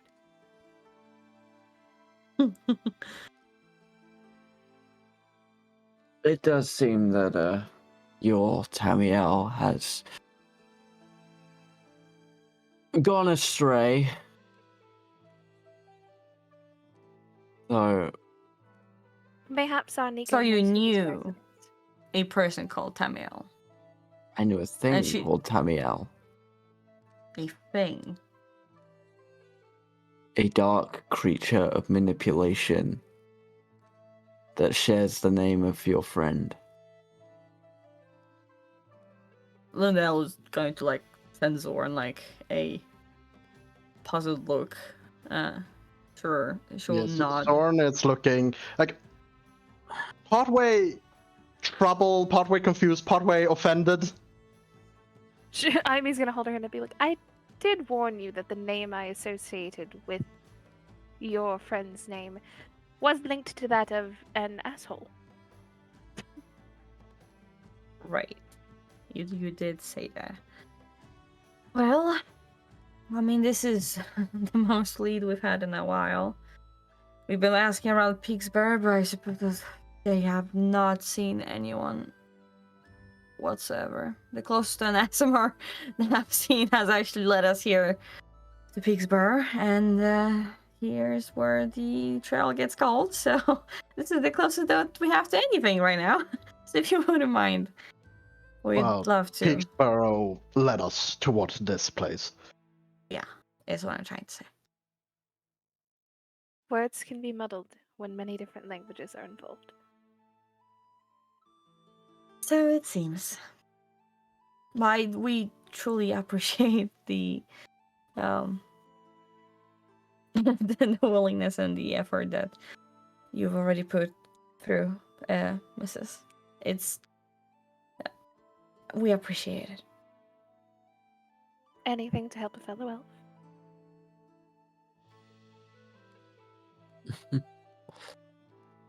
Well, I can tell you right now, with it getting so dark, you are unlikely to find anything tonight, and And let's hope the trail won't go cold in the morning. I know exactly where it led me to, fear not. It's whatever comes after that worries me. Indeed. But for now, you all have had a long journey. Let us rest. And we will meet tomorrow, and we will decide what we are doing. Amy is right. What we need right now is patience and feeding. I imagine you've been on the road a long time. Speak to Tasha, and she will see you properly satiated. Thank you. Going to be weird eating something I haven't hunted, but probably, yeah. I understand the frustration, my friend, but know this. Everything she cooks, or at least everything she used to cook, is something that I gave her. It's not quite as good as an orc when it comes to these things, but she's the best we're going to get this far away from home. Don't worry, as much as the one can hunt, he cannot cook. Believe me. And she looks at He's rubbing like the back of his neck, like a skilled hunter I may be, but well, I was never the one who cooked. It's all about the timing with the smoke, making sure you allow the meat to properly aerate. Or aerate, sorry. Anyway, either way, time will teach you. Well, I mean, he's in the gonna morning, right? Amy's gonna look at Silas and say Kazim's name in Druidic, like, as a question. Tired and confused. I'm going to meet with him tomorrow night, share a couple of drinks, talk to him, friend to friend. He may not be partial with me at the moment. I did melt the lock on his door and kind of incite his tantrum. Give him time. He must learn to find himself before he can help us search for others. I did not realize how docile and childlike his mind was. You can tell when she says that she doesn't mean it as an insult. She means it sincerely, like she didn't assume his age because of his body. Like, yeah, that's not how she didn't think he's 7. No, 6. He's 6. She's just like, oh, he's on an adventure. He has to be an adult, right? He has been forced to grow up due to the nature of Therastoon. But in time, his maturity will match his skill. Oh my god. Karma, please. Meanwhile, Josh is over here like, fuck you. Now, I must rest. I must put in a message with Margaret to meet Kazim tomorrow, and it is not a meal I can afford to miss. Shall we meet at my tent in the morning then? I will do my best to be there. There is a silver tent outside of the town, just at the edge of the woods. If you would like to see if your friend is indeed our friend, or at least known by our friend, I will be there in the morning. I'm sure we'll find it, right? Soren? Shouldn't be too difficult. In what direction out of town? Just look for the dragon, you'll find it. Right. It's gonna be fine. We can. We'll look some more. You look up and you notice the Draxos circling above you guys. Yeah, we Oh, yeah, no, sorry would not. He would never. He would during this entire time constantly. He's I wouldn't say manic, but he has this compulsion to he has to be constantly aware. Where is that fucking dragon? Yep. So, while you guys have been talking this whole time, Zoran has been like, yeah, we'll find it. Basically, yeah. We'll, if you don't mind, we'll just look some more today, and we'll meet you in the morning. I'd imagine. All due respect, I fear if what Amy says is true, you searching will be a waste of time. We gotta try. It's What you a need bit to of do a pressing time matter. what you need to do is rest. Expend all your energy today, and should we find him tomorrow, you will be half your strength. We know What where if to. we're too late? Then searching now will do nothing. He is already gone. Think We of have it. been traveling for a while. Think of it, brother, as hunting a fox. You can follow the tracks all you want, but if the fox is not there today, even if the tracks lead you somewhere, is there any point in following? If you know where it will be tomorrow. Stick no hand in a fox's burrow if you would want to keep the hand, right? Well, Rest. excuse me. I have to go talk to the Archmage, Archmage Greymore. Archmage. Thank you. She's gonna curtsy and then kind of look up at Drexter and be like, "Don't be a dick," and head to it. Yeah. You turn around, Draxo just starts diving towards Zorn. Yeah, I was about to say, as soon as she starts As soon as leaving, she's like out Storm of gets- eyesight, you just hear something and go, ah! Fucking Draxo's fucking swooping down and flying off because he can tell that Zorn's terrified of him. Yeah, I was about to say that the moment she leaves, Sorn gets exponentially more worried because in his mind, she's the only reason that dragon hasn't tried to eat us yet. And then this going to Like bow the her head hesitate. once, twice to Silas, then she's going to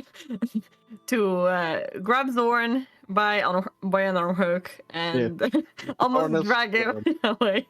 I was going a little like shakedly make an orcish salute and then follow. And we're gonna be In- just heading for the inn.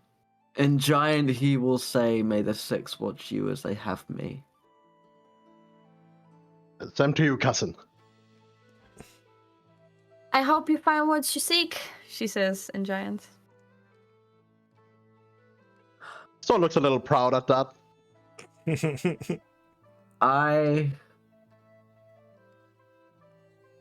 I hope the boy you seek is not the monster I fear.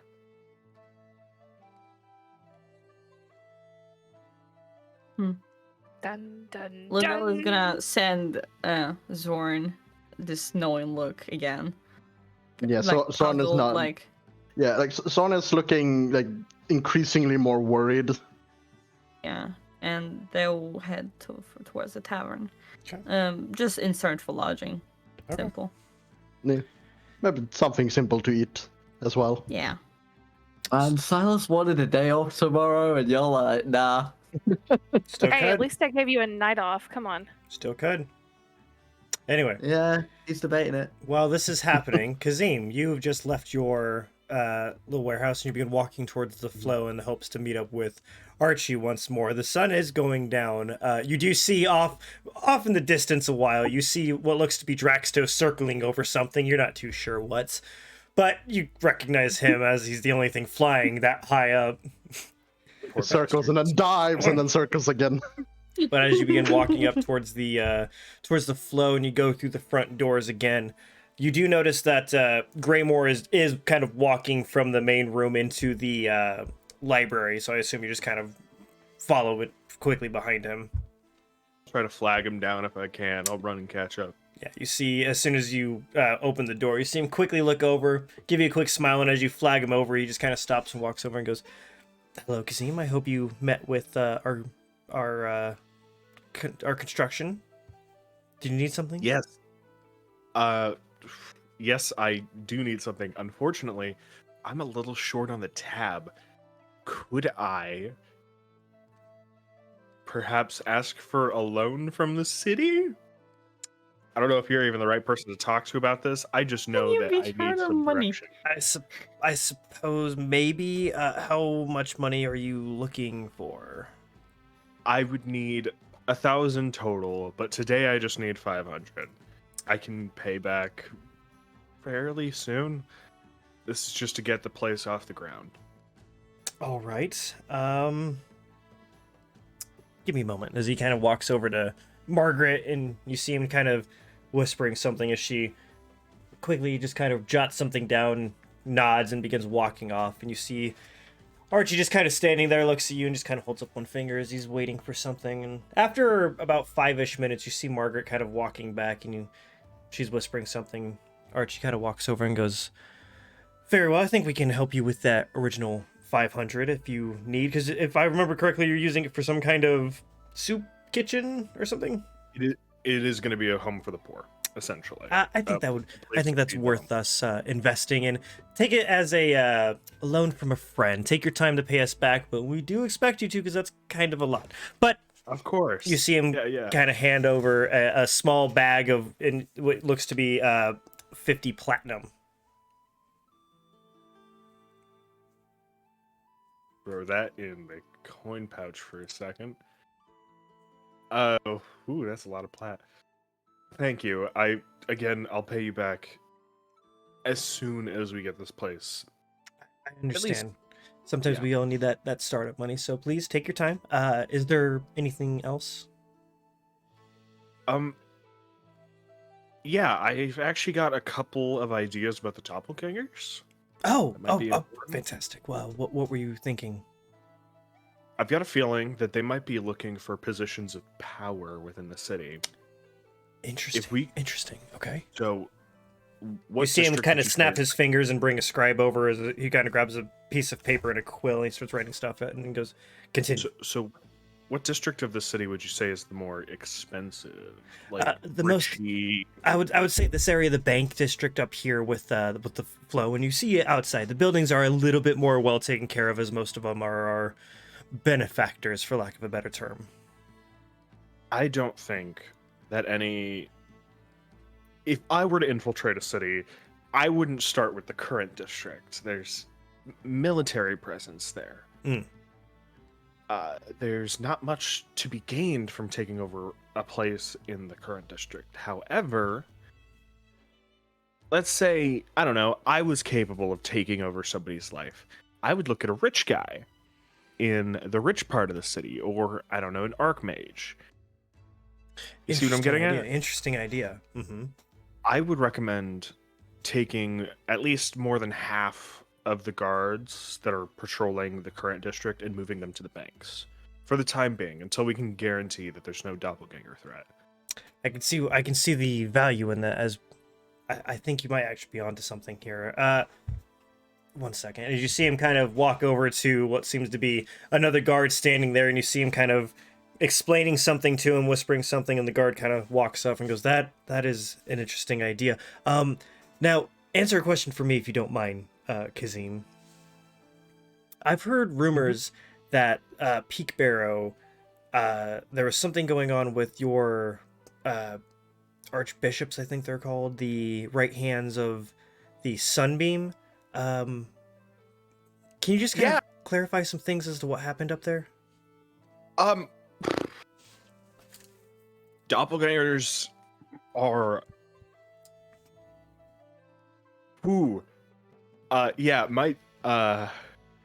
Terran, the next in line to be the Sunbeam, was assassinated by a doppelganger pretending to be Brachus, the left hand of the Sunbeam, Oh.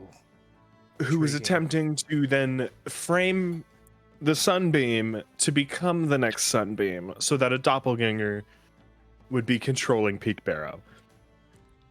Interesting. Okay. All right. So Is the danger's Sunbeam is still closest. the Sunbeam is still alive though, correct? Oh yeah, he kicked ass. Yeah, Okay. he's fine. Okay. I wanted to make sure, because I've heard it kind of spreading amongst the Rays that are in town, and I wanted to make sure what I would be able to tell them, and I told them I would let them know I would ask. So that's very good information. yeah, actually, we're the ones that saved the Sunbeam, kind of. Let him know what was going on. So, yeah, it's be on guard, danger closest. Very well. Okay, we'll make sure that we get the guards moved over towards more of the bank district. That does make a lot more sense. So absolutely. Thank you so much for your insight. That does help quite a bit. I have one more question for you, actually. Oh, all right. I had a conversation with Margaret the other day. Today, actually. Is this not a church to Paylor? Oh, no. I assumed you know how I didn't notice. No, this is more of a church towards knowledge. If you really, we don't necessarily worship any kind of god. I'm a bit confused on how you would think that as there, and you kind of see him wave around and goes, "There's no depictions of Paylor, actually." Everybody worships in their own way, man. Okay?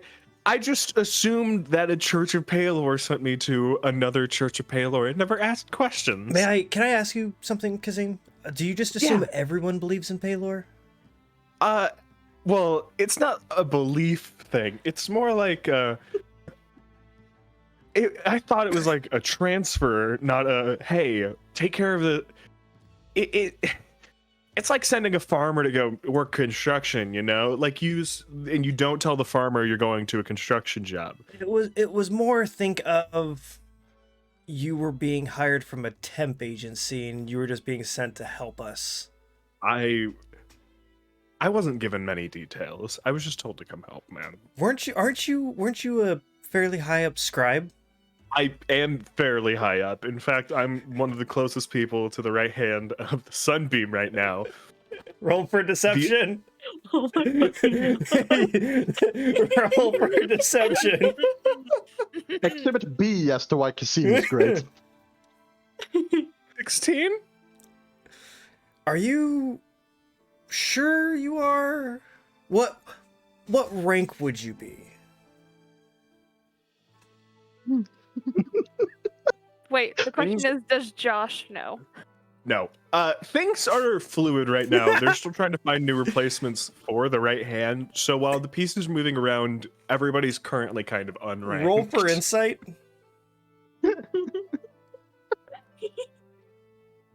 24? Okay.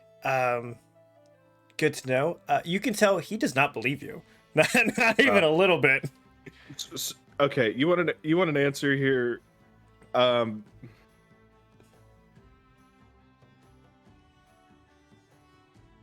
I can give you an answer.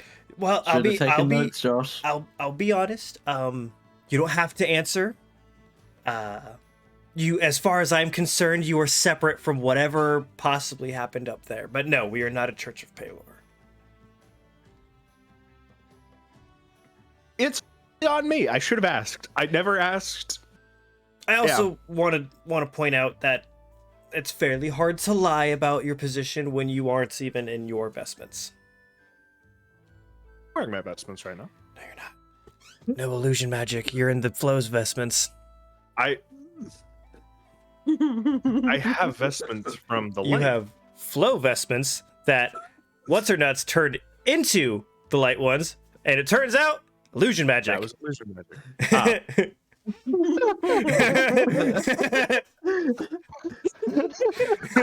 It's so hard to keep track of your lies, isn't it, babe? You should have taken notes. I'd like to imagine that he genuinely thought that they were. I've just been updating my clothes as we go on. I just imagine Kazim kind of being like, "What are you? Oh." They're in the wash. You know, there's extra room. There's extra uniforms in my room. I must have just put on yours. Roll for deception. That's a 5. Oh, okay, Kazim. Whatever you say. If there's nothing else, I must get back to work. Yep, that's it. So as you turn around and begin walking out, you hear the doors open once more, and Amy, you walk in. And you see Kazim kind of walking around, and roll for insight. Oh God. Do I even want to know? Okay, that's a 17. That's not bad. Josh, go ahead and roll for perception. Oh, yeah, 26. So, Amy, as you walk in, you look over and you see Kazim turning around, and you see that quick look of just kind of embarrassment on his face for some reason. And Kazim, as you look up, she 100% notices the shame that's in your face, and you can tell. Roll for stealth. With advantage because I'm covering my face? 12? Yeah, you see Kazim just kind of put up his hand as he's just trying to walk past you. She's just gonna kind of take a deep breath and then mumble slightly, "I'm still sorry for the lock," and then walk toward the front desk. Okay. Kazim, do you just kind of walk past her? Where do you go? Back to the contractors to get this job started. Okay. So, as you're walking up to the front desk, you see that curly-headed, brown-haired girl. Oh, hello. Hi. I am in need of counsel. I would take it with your arch. She's gonna stop for a second. Mage. The Archmage Greymore? Yeah, I just saw him. Give me 1 second. As she just kind of quickly goes out from behind and she begins walking towards where Kazim just was. And you see her kind of peek into the library, and you just see her disappear for a moment, and she starts walking back and goes, "He seems to be very popular." Archmage Greymore, as you turn around and you see that kind of elven figure walking down very gracefully and up and goes, "Hello there. Did you need something?" She is going to turn to him and in her most regal way do her little salute and give her title to him in Elvish. He replies back in Elvish and goes, "It's a pleasure having you within our walls." I was hoping to get your assistance with something if you're not extremely busy. Depends on what it is. Perhaps we can allocate something. What did you need? I was hoping if you had some sort of charmed mirror or something like that I could talk to my mother for half a moment. Oh, I think we might have something. Give me a moment. There's some things I have to investigate. I'm assuming this is having to do with the, Hold on. Wait a second. Where'd it go? Karma has lost the notes in his notebook. I did. Ah, the battle of true It's better than losing the book in your notebook. I thought the notebook was a lie. I thought you had no notes, Karma. Huh? I don't have very good notes, but I do have notes on stuff. He has basic notes, and then he has the empty notebook, which he shows us. Yeah, I'm not going to show you guys my actual notes. You're never going to see me writing down. You'd have no idea what I remember. Why not? Why would Show I? us the notebook. I will not. If we roll high enough perception, will we see the notebook? Dumb I will ways to roll. die. So I many personally dumb like ways to The die. empty notebook because it's fancy. Empty notebook is fancy. I like it. I love my. It's because I don't want to fill it up. It's my favorite notebook. Anyway, yes, Mom. There. Yeah. Everyone say hi, Mom. So, Hi, Mom. Oh. Okay. but theoretically, if one were to roll like over 30 in perception, would we get to see at least one page of the notes? If you guys ever rolled that high, I would let you see one page of notes. Well, y'all have a mission. I know I what I just can do. need a I know what I 30? can do. I can get 30. Okay. I can get a 30 almost right now. Okay. As he kind of goes, and this is for. I'm sorry. You said High Dragon Mother, correct? Indeed. Of the Black Isle of from Decem, correct? Indeed. I think we might have an enchanted mirror connected. Let me go look real quick. As he kind of walks back underneath the stairways into kind of a back room, and he's gone for a good couple moments. as we begin walking back and goes, it does appear that we actually do have one. So if you wouldn't mind following us this way. She's going to like curtsy to Margaret and then follow him. So as he begins walking you down down the hallways, you notice that there's a bunch of doors back here that you don't really hear much coming from here. But he walks up to one of the ones on the right door on the right side, and you see that it's got a beautiful kind of dark oak kind of wood to it. As he opens it up, and you just see a room that has a couple chairs, a beautiful kind of, it's a lighter kind of birch looking wood almost. It's almost pure. It's bright. It's a very bright light wood dresser, and on top seems to be this just kind of standing oval shaped mirror that seems to have what looks to be dragon scales kind of on the side of it. As you begin walking up, and you see this is one of those enchanted mirrors that you've used to talk to others before.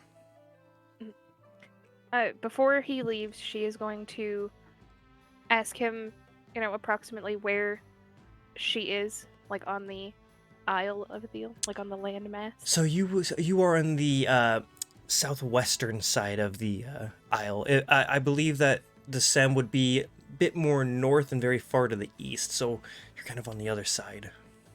Okay, just trying to be sure to have. I understand. It's hard to travel.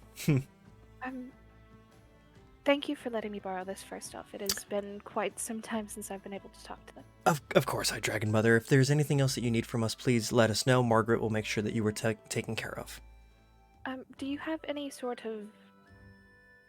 I'm trying to help a group of my friends. Well, a couple of them I see as friends. The other may not see me as a friend right now. Very well. I do believe you were talking to one of them just a moment ago. Oh, do you have Kazim? kind of note to catch me up on what they're going through? That way I can assist a little better. Roll for insight.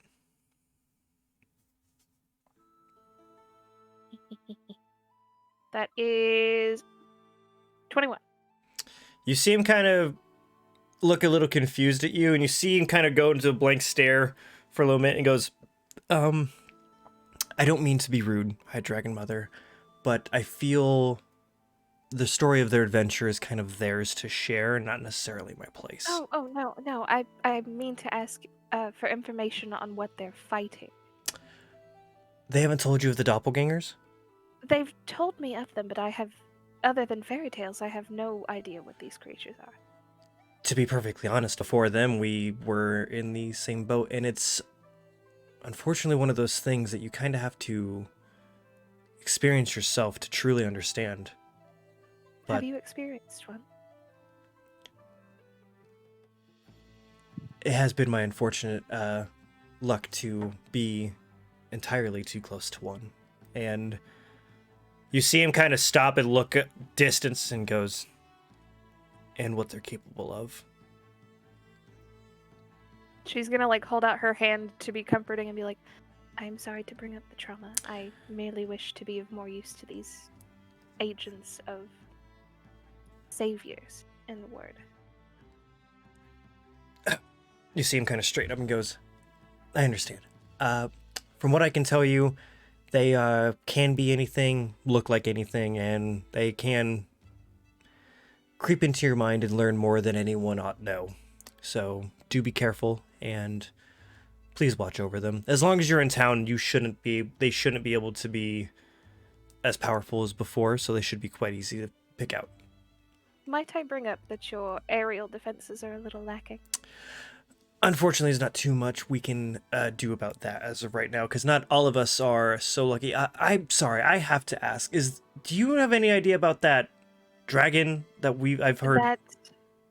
That is the form of Drexel.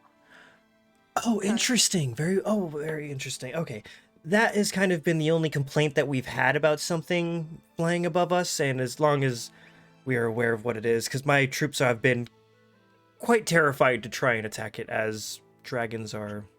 He will listen to what I have to say. If you have any issues with him, let me know. Very well. But as far as aerial, we don't tend to have very much happen up there, so we haven't really seen a need for it. It's more of a ground war, as it were. Fair. But if something can take the form of anything outside of these walls, what is to keep it from flying above these walls and dropping in?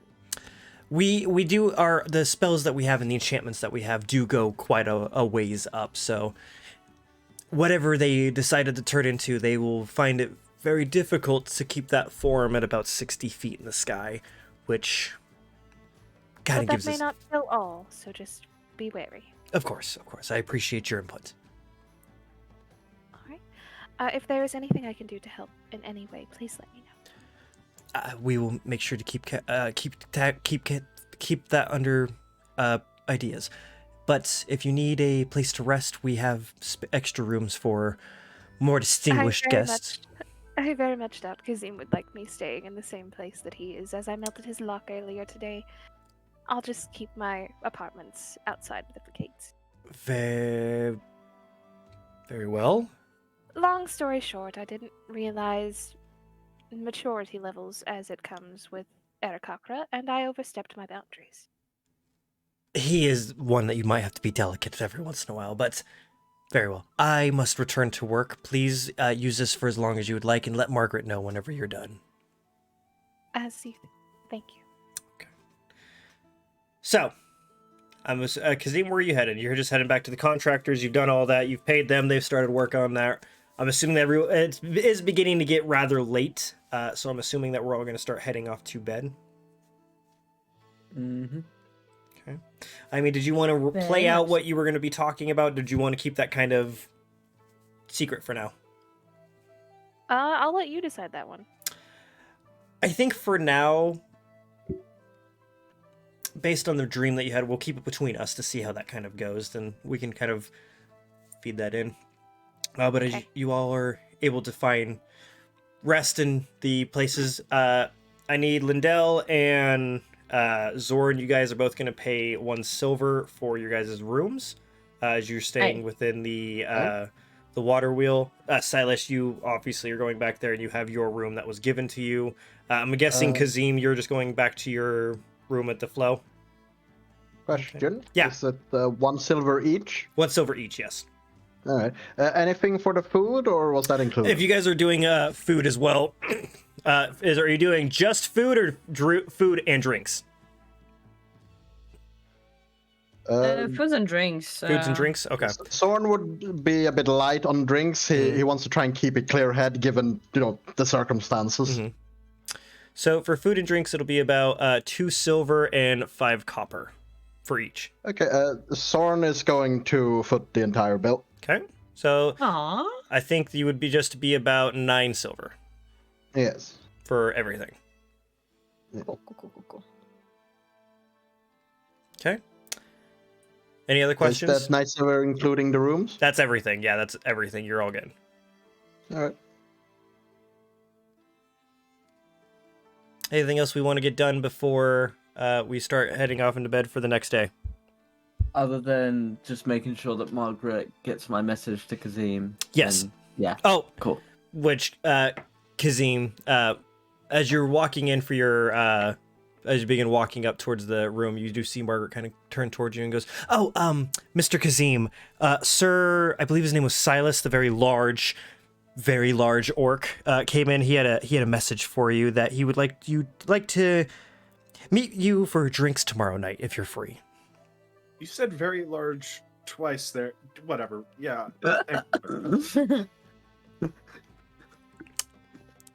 All right. Well, good night, Mr. Kazim. Yeah, you too. All right. So as begin. She has to be new to her job, right? Like, she must have just gotten hired right before we showed up. It's Margaret. She's very just kind of all over the place. Yeah, it's adorable. And it is very late. Yeah, and she works like all the day. You know her. She's the one that I is. haven't seen anybody at the front desk. Yes, you have. From before you guys From the left. very beginning. This was the bitch that is always very constantly over freaking out about everything and way over thought process going a million miles an hour. Even you talked to her and told her to slow down. Silas made an effort to check in with her every day to make sure she was doing all right. Which she's always just kind of. Yeah. Yep. Anyway. Yeah, don't give me that face. I'm pretty sure she works alone there. I've said it once. She I've said it might. 1,000 times. You should have taken notes. I have been taking notes, especially for the first episode. All right, guys. Oh my god. Well, I think that's where we're going to take our break for right now. Mini muffins. As we I want to say.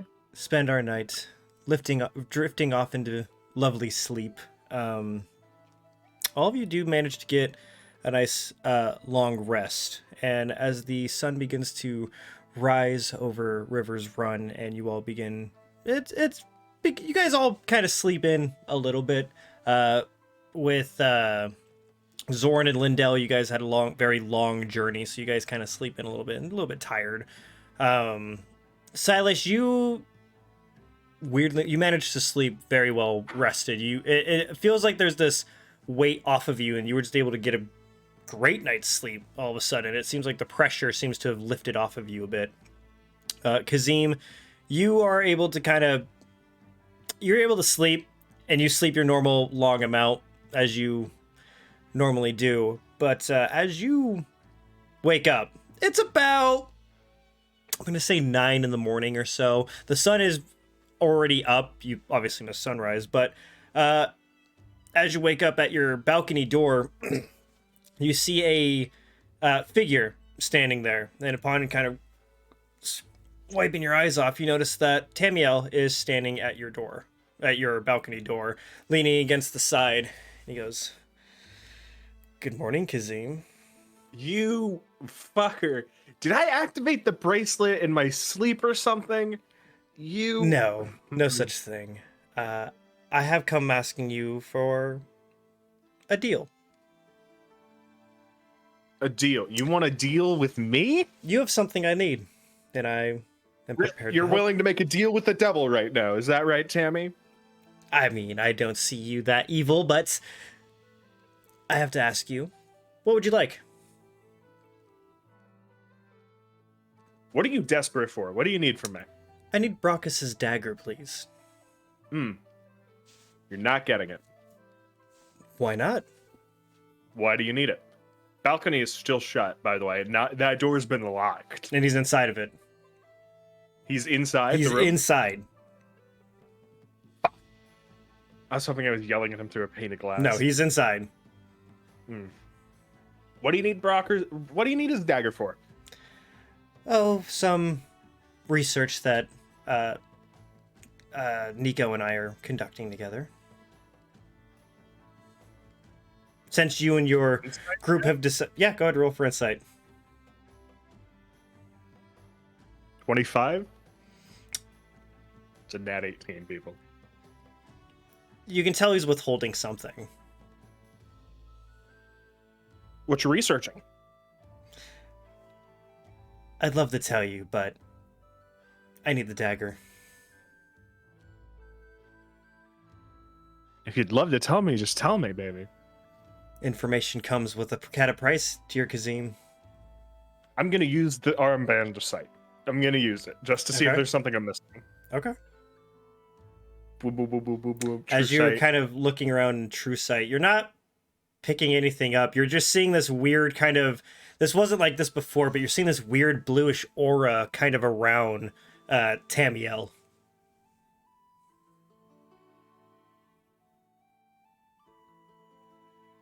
Where's Nico?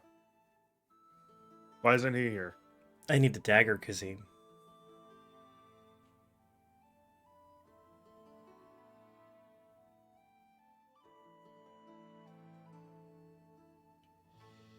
All right. I've actually hidden it in my warehouse. I can grab it for you. I just... Roll for deception. What are you going to give me in exchange? That's a 2. Kazim, I'm Mhm. very difficult to lie to. I need I'm the dagger. aware. And what would you like in exchange for the dagger?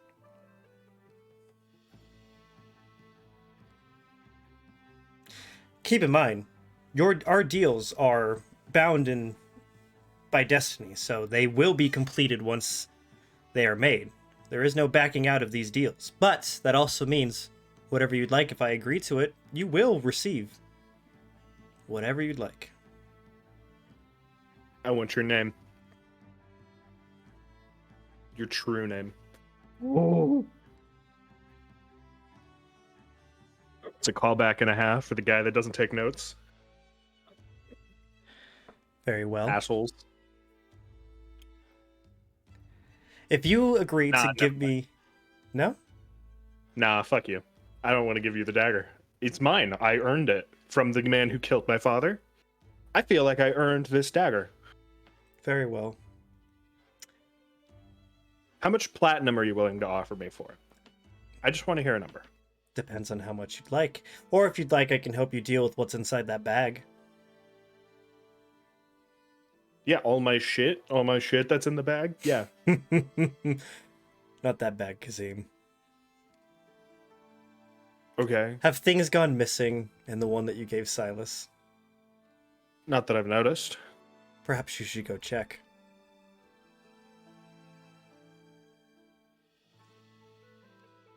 I'll waddle my way over to the closet. You open up the closet that has been locked this entire time, and all that's in there is just the bag of holding. The brooch is missing. The brooch is missing. The dagger's missing. The dagger of the purist is missing.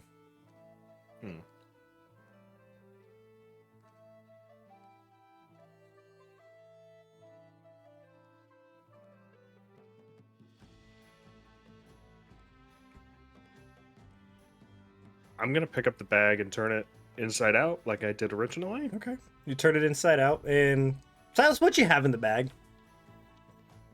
So what I had in the bag was the rope that went missing, the flour that went missing, a mess kit, and all of my food and seasonings that went missing. Okay. Okay. So out pours a bunch of these different kinds of meats and seasonings and stuff, and seems to be it. I'm just gonna grab a handful of like a pouch of seasoning, I assume, and just like pocket that. I know how good that shit is. Okay. I mean, all the shit's here, so Roll for deception. 15. It's easy, no modifier. Kazim, you and I both know there's something wrong with that bag. All right. Something's wrong with what's going on with you right now, man. You're not giving me straight answers, and I've made my deal. You're welcome to ask me for something, but I will be taking that dagger.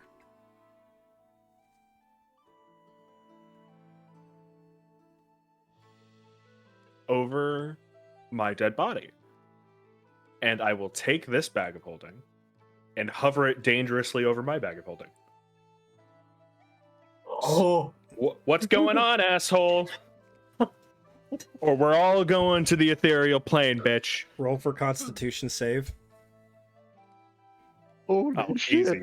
With my insane con save. That's a natural 1. For Oh, a total of as 2. soon as you hover it over the other one, your whole body just tenses up and stops moving, and you are paralyzed. You can't feel anything, and you just see Tamio slowly begin walking towards you, and you hear this, Kazim. I very much enjoy our conversations, but I Can have I no do time. anything? No, you were paralyzed. You can't do a thing. And he slowly walks towards you closer and closer and goes, I've offered you a very fair deal. I'd be willing to offer compensation, but you've done nothing but just try and stop me in every chance. And I'll have to figure out where the dagger is on Now my you person. threaten I'll me. wear. This paralysis will wear off eventually. Hopefully. where are the daggers? I have one dagger on my belt. Which is Terran's, right? It's Terran's. Mhm. It's like like on the cloak. I can just like reach in, pull it out. It's right there. The other one is deep in my cloak, attached to the bicep. So you see him just kind of start walking up, and he moves your robes to the side, and he pulls out the dagger that's on your belts and goes, I wish you could have been more agreeable, but if you won't give me Brachus's, I could take Terran's. Now that we have an understanding as to how serious I am, Kazim, I've still got one bag of holding over the other, right? I will offer you one more chance. You're more than welcome to drop that bag of holding, but it won't work how you think it will. And he waves his hands, and you are no longer paralyzed, and he's holding Terran's dagger.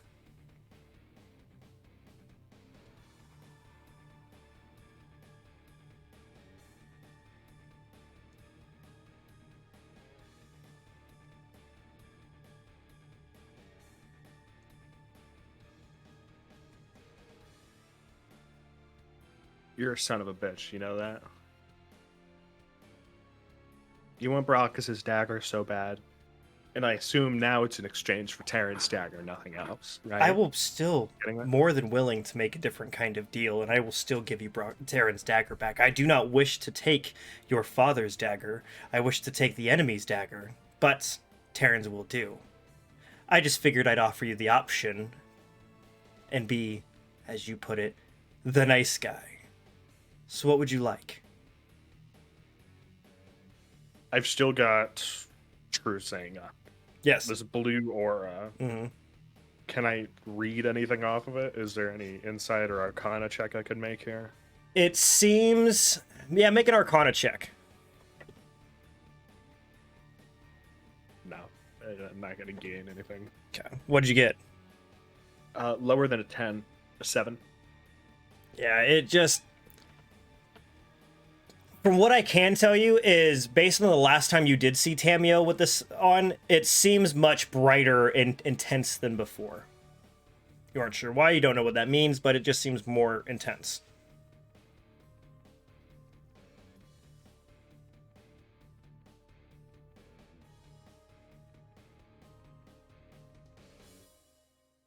I'm looking to see if I have anything here. Fuck, I think I have one option, and it's gonna suck.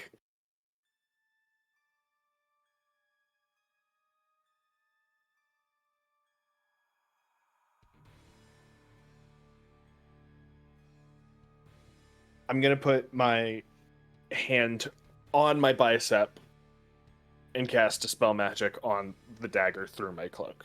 Oh, shit. Okay. So, go ahead and roll a d20 for me. If there was a time for a nat 20, it is not now. That is a 12.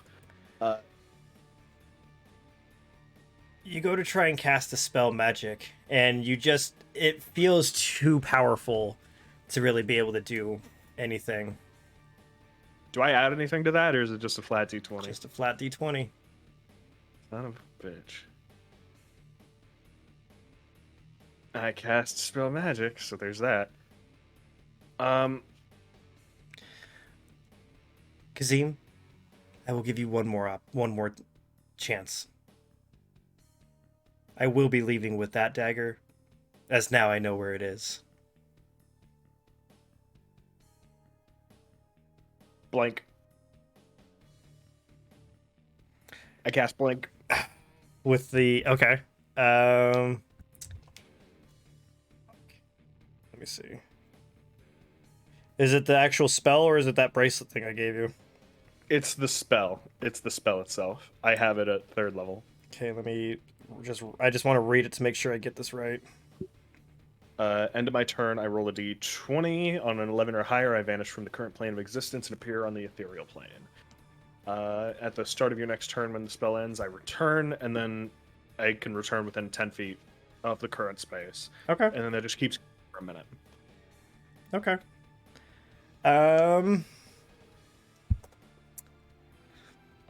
You go to try and cast the spell on you, and you start feeling that kind of vibration that you normally do, and you just see Tamio wave his hand, and it dissipates. Roll a Constitution saving throw. 19!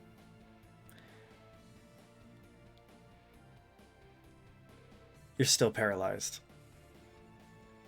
as he walks up to you. I couldn't have saved from that. You don't have. There's no way I would. What did you roll?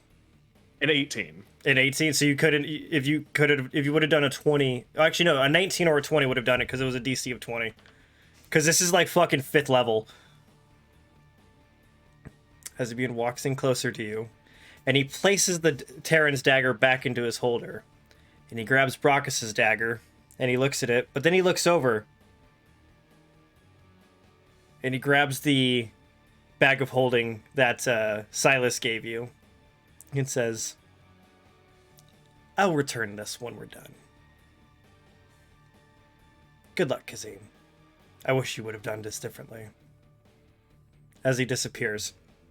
And as soon as he disappears, you feel that kind of lift, that paralyzation kind of lift off. Roll for perception. 10.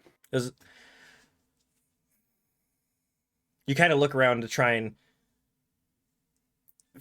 find your place again, but then you kind of trip on something as you look down, and there seems to be a small bag of some kind there. Pick up the bag. You feel it, and it feels heavy, like there's a bunch of rocks in there. I'll open the bag. It's a bag that's filled with all kinds of different jewels.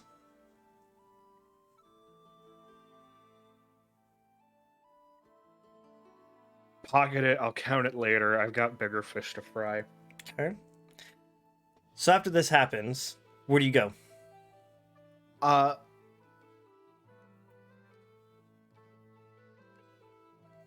I start putting on my armor, getting ready for the day, and yelling at the top of my lungs for Margaret.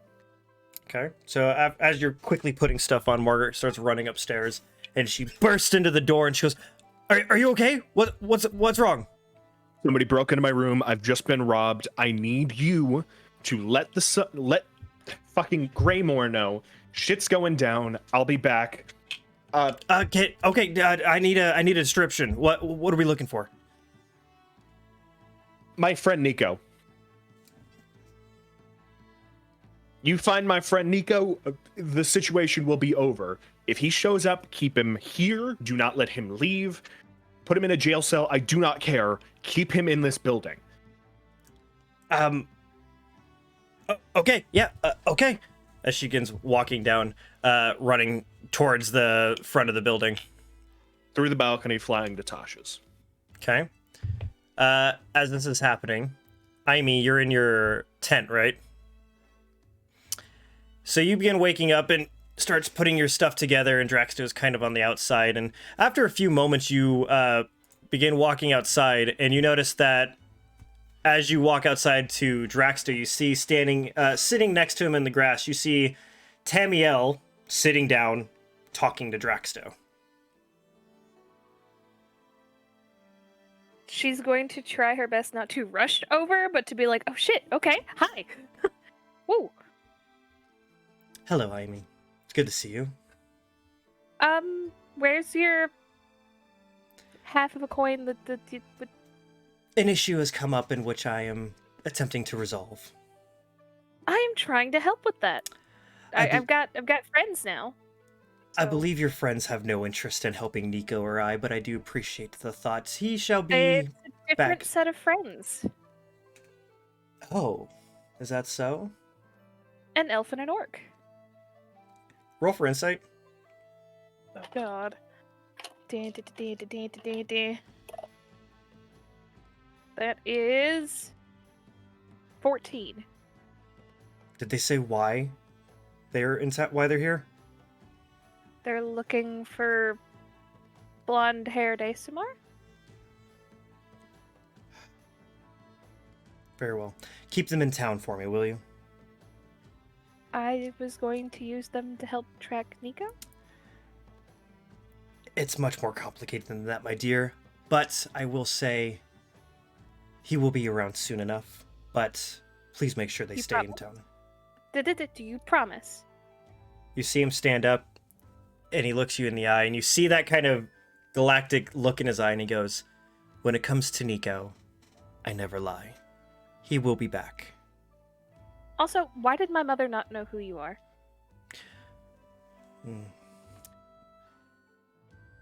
A story for another time. She's gonna kind of like. Agreed.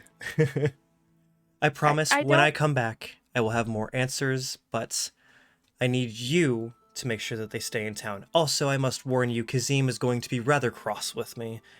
Be prepared for that.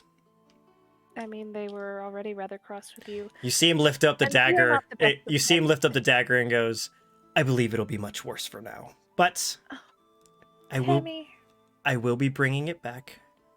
Don't you worry. I do have another job for you. What do you know of the Bagman? Oh shit. Can I roll for that? Yeah, roll for history. Okay. I knew it was a bag, man. I fucking knew 24? it. So you've heard of the myth of them. You know that bags of holding that have been abandoned for a while generally are because someone climbed into it. And when that happens, the person that's inside the bag of holding, instead of dying, kind of gets morphed into a monstrous version that becomes very greedy and hoards everything that's within the bag of holding. And it's nearly impossible to get rid of them unless you kill them, essentially. Sounds like me. She's gonna like. That depends on the quality of information you need. Well, it appears that Kazim has found one within that incredibly deep cave with the purple worms from earlier, and it appears to be stealing your things from within this. So I must leave you in charge of this bag if you wouldn't mind helping me deal with that. That would be help immensely. Fair enough. Is it also something that he's going to be looking for? Possibly. Okay.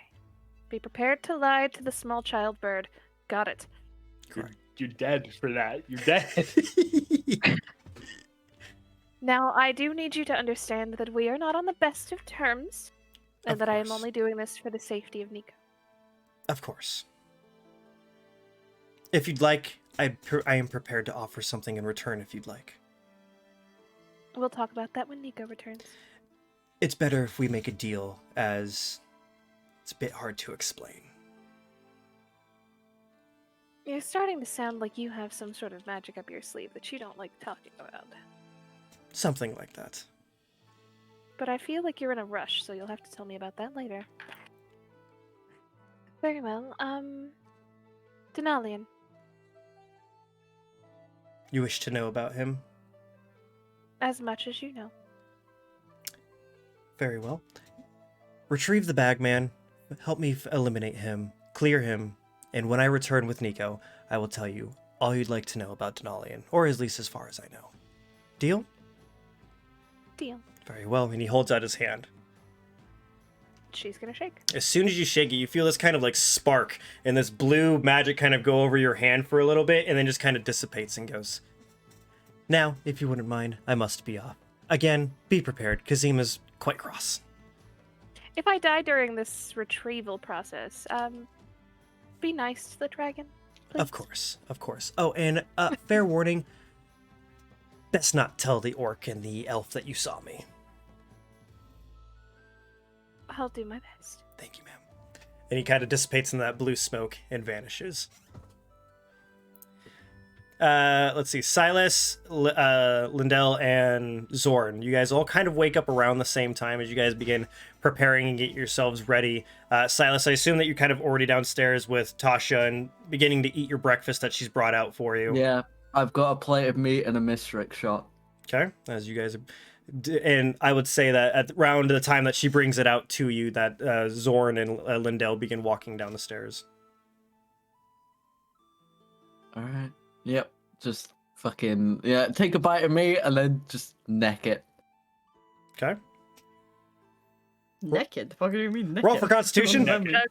There it is. You Ah! don't have to swallow, it just goes down your Cool. mouth. Nat 20. I love Easily. this shit. As you guys are coming down, you see Silas taking a shot of something as he pounds it down. It seems Yeah, an good luck. awfully early time to drink.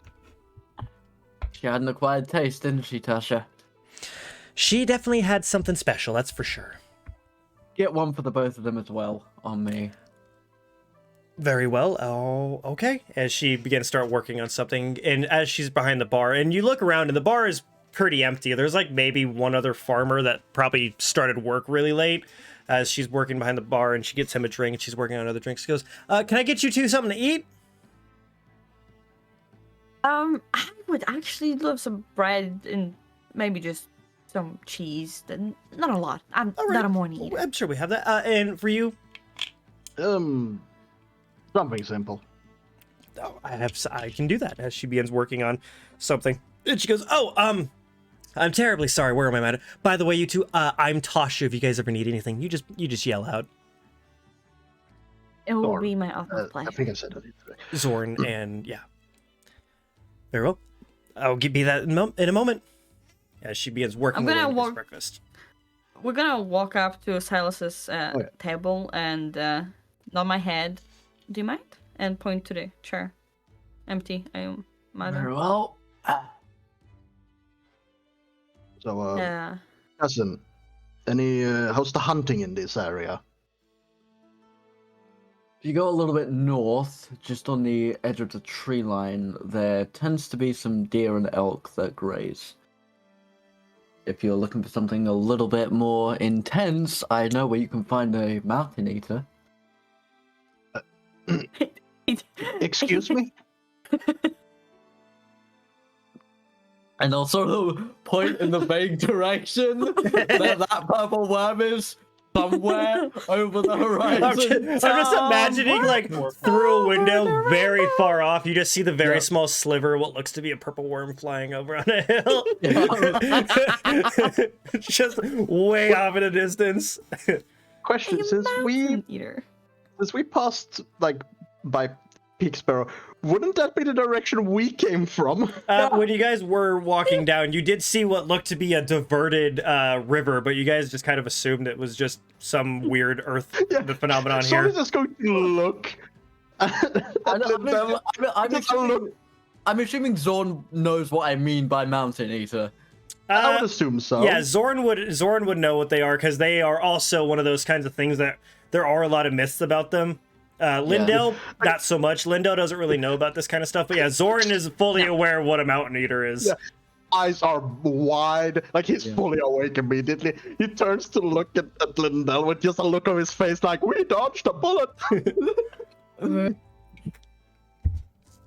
That sounds awfully big. Very big. Very big. I've never seen one. Giant? Like, is that a colossal? What? Very big. I've only heard stories. Their offspring are quite large, and they're about the size of a small house. So take that what you will. You know what? I don't think I need to challenge my skills quite that much. If you want to challenge your skills, head over to the garrison. There's a load of people training to fight the doppelgangers. Really? The doppelgangers? You're fighting doppelgangers? Bit of an infestation recently. If you're interested in joining the fight, then I recommend speaking to Archmage Greymore. He'll be able to point you in the right direction. But I don't quite think an Archmage would want to have anything to do with the likes of me. Plus, we're not here. You'd be very surprised, brother. Yeah. We're not here for leisure, you see. Yeah. We really need to find our friend. I doubt you'll have much luck in that. As you're saying that, you hear the front door kind of swing open violently, and Kazim walks in a fluster. Fucking yelling Tasha's name as I run through the door. You see her just kind of quickly, after she drops off the food to the table with the two orcs and the elf, she jumps and goes, "Oh my goodness! Hi, Kazim!" Silas is on his fucking feet. Silas is on his Yeah, fucking you see feet. Silas right next to her, behind her, kind of stand up immediately. Silas. Yeah, just like Silas, like You see Silas her, looks you see completely Tasha with fucking like, different. you see Tasha with her fucking hammer, axe, and a fucking rag in the other hand. Yeah, like Zorn's hand immediately goes to one of his short swords. Okay. I know we were meeting for drinks tonight. New plan. Tammy broke into my room, paralyzed me, and stole from me. We stand up. Oh, yeah. Like Zorn is on his feet immediately and like full focus on Kasim. It's like, yeah, What? yeah. I woke up this morning. Tammy's standing in my room, says, I need Brockus's dagger. I say, why? He says, I Where don't is want to he? tell you. I Where's don't fucking Nico? know. He paralyzed and disappeared. I asked him where Nico was. He refused to tell me. I asked him why he needed Brockus's dagger. He refused to tell me. He paralyzed me, fucking extorted it from me. Have you alerted the town guard? I've let Greymore know. Or Margaret should have at least. All three of you roll for perception with advantage. Here we fucking go. that is perception. That is. Dirty 20. There's my 17. That is 16. You all do hear what sounds to be a distant bell that seems to be ringing for some reason, and as you do see a couple guards kind of walking down the streets that seem to be a little bit more. Can I just say emo phase, Josh? I'm here for it. I'm here for it. This is the evolution of Kazim going to the dark side. This is just, Totally like, stopped. it's as the bullshit has continued, Josh has just become more and more disheveled. He just hates So Tammy so much. fucking done. I'm just now imagining an emo era Cockra. 3 feathers. Anybody's any Maracocra. Dude, It's just Kazim. It would be Kazim right now. dude, it's just a got crow with a ashtray it's just a feathers. crow with a mohawk. Like Anyway. Right, Anyway. okay. Tasha, Tammy and Nico are wanted men. If they show up in this city, they are arrested on sight. is Nicholas's family okay? I have no idea. I came straight here from. No, all right, fucking- okay. Tasha, if Nico shows up, he's kept here. Oh, okay. Yeah. What did he steal? Is he okay? No. I didn't see Nico. Tammy said he needed Brockus's dagger, paralyzed me, and took it off my body. He seemed desperate. Excuse me. Did you say Tommy? Yes, Tommy. big, Tommy, big, perhaps. big demon creature with inverted eyes. Asshole lives in a necklace. Different Tammy to your Tammy, but What? might be related. We'll cover it later. What? The Tammy you're looking for and the Tammy we're looking for are two different people with a connected history. Are they looking for Tammy? They're looking for the golden-haired boy we saw in Nico's vision. Tammy. Yeah, Nico- but which one? Fucking hell. We don't have time for this. We gotta go Someone fucking explain what's find going him. on. No, come on. It's the end of the world. What? Have you ever heard of Tharistoon? Have we ever heard of Firestone? Seb, Zorn has, as again, it's kind of talked through the slums as like there's this big, evil, chaotic, just essentially everything bad that's happens near them. It's kind of one of those like bad luck kind of things. They're not necessarily sure if it's an actual deity, but it's kind of they blame Tharizdun as this bad luck force, essentially like gravity, for all of their bad problems. Yeah, evil, darkness incarnate, chaotic. Yeah, he's back. Thing that causes married men to cheat on their wives and all of that shit. Yeah, sure, he's back. What was that last part? I'm glad I'm not the only one who caught The that. point being, right, Kazim and I are part of an elite squadron in charge of protecting the anchors that hold Tharistoon back. Do you actually believe this, or are you lying to them? No. I like Silas is just trying to tell them whatever the fuck he needs to get them. On their Kazim side doesn't right now. believe this. He's looking at Silas confused No, as hell. Silence, roll for deception. I'll fucking go for it. Silas doesn't give a shit. 18. Okay, both of you with your passive insight, they're part of an elite squad. I have all day. I feel like if anything, the thing that would have made Zorn the most is the fact that an orc is part of an elite squad of anything. Yeah. Look, me and Kazima are part of a team that are in charge of protecting the anchors to stop terrorism from returning. One And member you're of that team fighting has an asshole that follows doppelgangers, him. right? Yes. One of the members of our team, Nico, has made some kind of deal or pact with a Tamiel.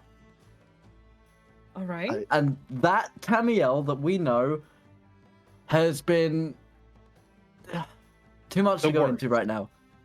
He's just the worst. They've Right? made our job a lot harder. And Carl, I don't care if you shake your head. Me as Zephyr, I fully believe that. I'm just gonna take a moment for a second, and I'm gonna clear it up as a DM. All the issues that you've had with Tamiel has been 100% your own damn fault. I don't believe that for a second. I don't believe that for a second. This would be so much easier if you just listened to Tamiel. If we no. No, Down to the disembodied asshole that throws people through walls. Oh, it's so simple now. Go on, continue. Look, the point being, they're missing, and now they've stolen from Kazim. We gotta find Draxo and Iami. He also took your bag of holding and your spices, by the way. Roll for deception, you fucker. 13. Oh, fuck. I believe it. Yeah, no, I believe that. Yeah, I've your got a insight's like, pattern of what, 12. 11? 12, but yeah. Silas wouldn't really care. Yeah, either for way. some That- yeah, you do take a second and go, well, that's fucking weird. Why would you take my spices too? But okay. Fucking can just generate bread out of his ass. What the fuck do you need garlic? Alright, whatever. Right. Kazim, you go find Iami and Dragsto. Take these two with you. I'm gonna go check on Nicholas and Cresselia, and I'll meet you back at the flow in like 5 minutes. I can get to Nicholas much faster than you can. All No right. offense. Alright, still take these two with you. I need to go get a glaive. All right, let's fucking go. Do you need money? I've got 19 gold. I don't know how much that's worth. I don't think that's enough for a glaive. I've never bought a glaive before. Zorn is looking at Silas and says 19 gold, and it's just like, what the fuck? Yes, I know. We'll cover that tomorrow. Okay. Here's what we're gonna do. I'm gonna hand you this bag of gems that I already had from a previous adventure worth 25 gold pieces. Okay.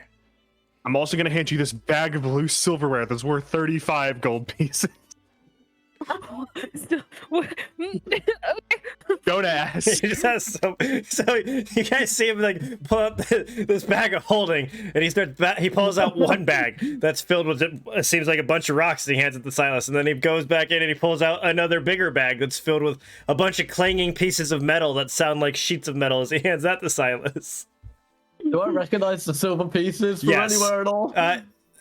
Where did I think you got? He also got. I don't know where this I think you silverware also came got from. that from the slavers camp. It's entirely possible.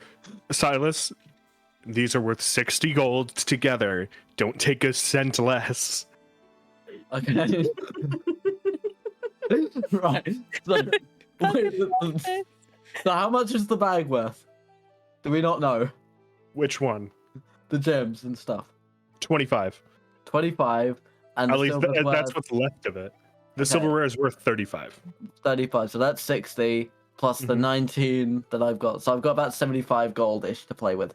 Okay. 75 should be enough for a glaive. It's more so that me as Zephyr kind of knows what the budget is here. Yeah, Like, we're you're going good. through a cost of living crisis right now. I know it's a war and everything, but I got taxes to pay.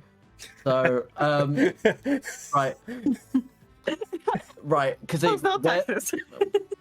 where's the best place for me to go to get a decent weapon? Fuck. The blacksmith I went to yesterday.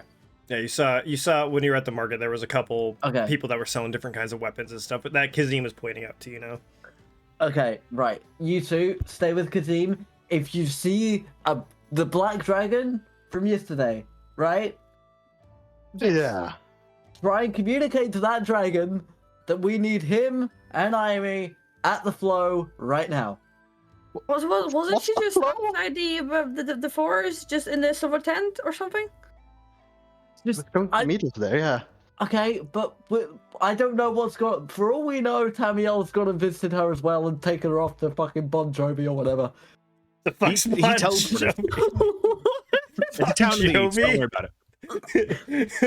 it. Silas And invented Mr. Bon Smith Jovi. appearance at a rock concert. Look, my daughter invented rock. I created Bon Jovi. Fucking go with it. I have no idea what Bon Jovi is. I know. By the way, Cara, I know what I'm gonna call my Warforged now.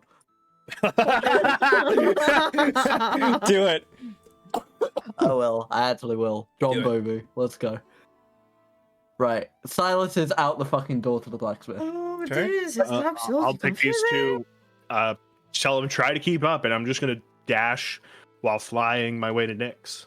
Okay, so you guys, we're gonna start with you guys as you are heading as How fast. fast are you flying? He's going. What is it? 13 miles per hour or something? I don't know. No, I miles. can't. I can't dash Count with a in bonus feet. action anymore. Count It's feet. 100 feet a second. So he's going very every 6 seconds. Wait, what?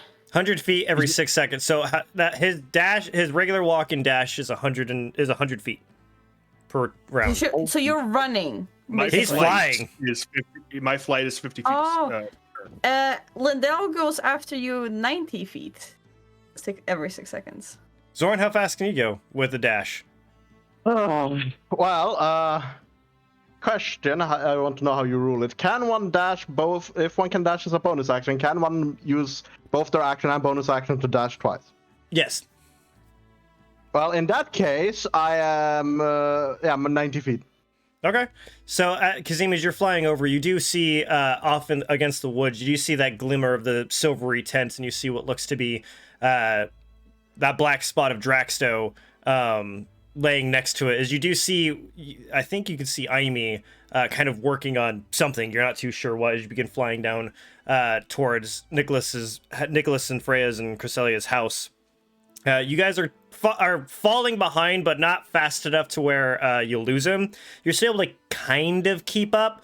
You lose him behind a couple buildings every once in a while, but you keep on running and you catch up with him. And you see him beginning to land in front of what looks to be a farmhouse. And you guys are a good, I'd say, 70 feet back as you see the start of the dirt path leading down. And you see him landing in front of the door. Are you knocking, Kazim? What are you doing?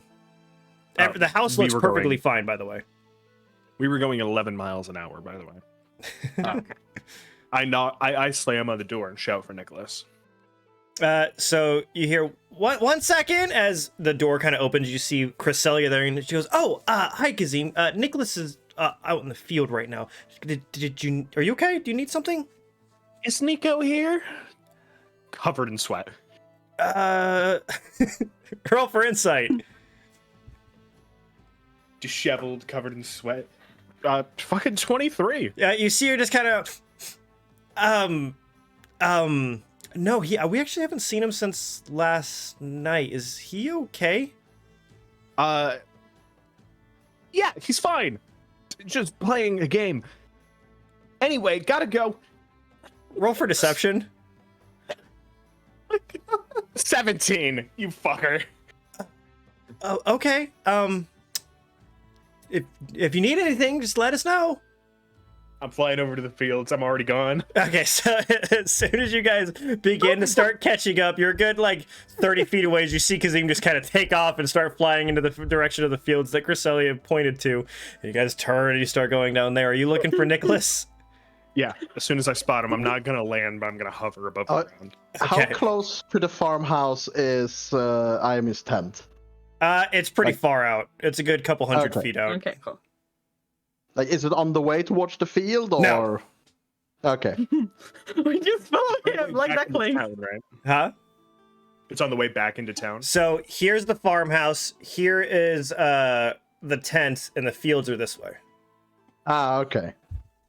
We'll catch her on the way back to town. It's fine. So as you guys Anyway, you see Kazim just kind of fucking take off towards the fields as you guys are still chasing after him, and you're still losing him. After a minute or two, you see Kazim kind of stop and begin lowering a little bit as you see at one side of the field, you see a guy standing there with what looks to be a very long scythe, kind of cutting down a bunch of wheat. As you see him kind of wipe his arm, he looks up and goes, "Well, hello, Kazim." Don't want to land on your crops. Sorry. You're I've fine. got a big issue. Oh. I'll fucking land and take a arms to knees, heavy breathing. All right, here, and he hands you his canteen. It's fine. I got one of my own. Okay. What seems to be the problem? Don't trust Tammy. He just paralyzed me and stole one of my daggers. Roll for Something's persuasion. wrong. 11. Why would he steal from you? That doesn't make any sense. I don't know. He broke into my home. He fucking paralyzed me and stole from me. Are you sure this is the same? Are we talking about the same Tamiel? Yes, Tamiel, the one that's been following Nico around. Yes. Believe me or not, he's a threat to your child, to your wife. All right. I would say at this point you guys are catching up and you're hearing him say that Tamiel is a threat to his children and wife.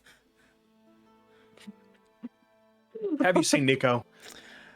No, we actually haven't seen him since, I want to say yesterday, after you guys all went off to do your own kind of thing. I haven't seen him since then.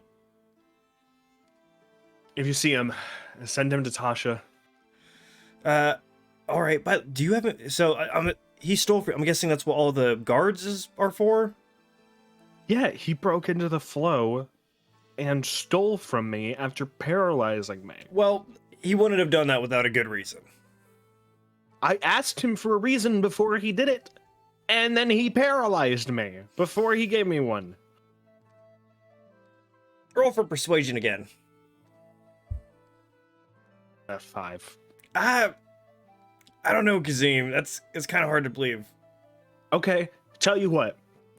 Illusion magic doesn't work in town.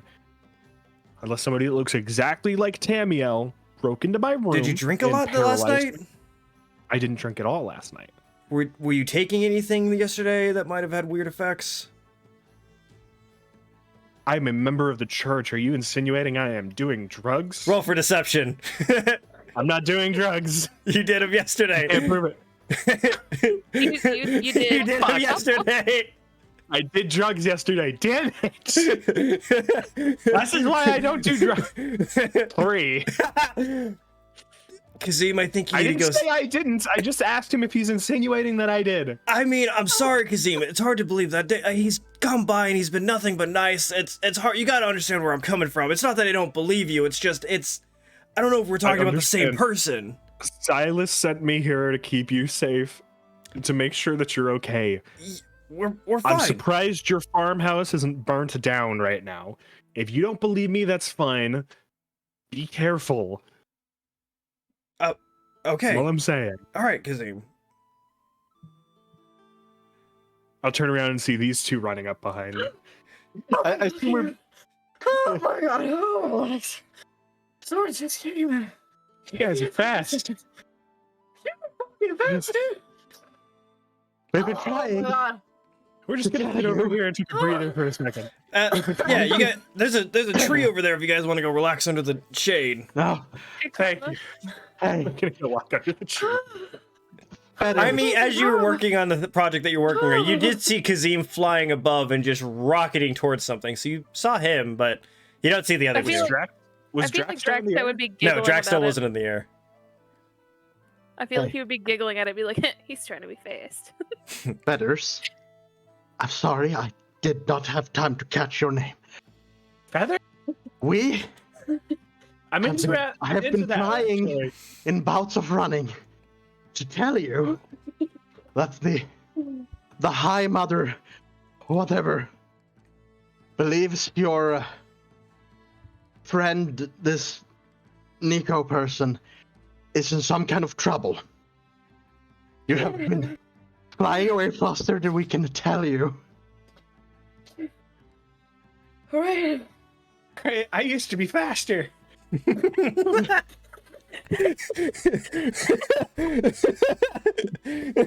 I'm glad you're not. Eddie. Nico's in trouble? Of course he's been fucking trouble. Oh my god.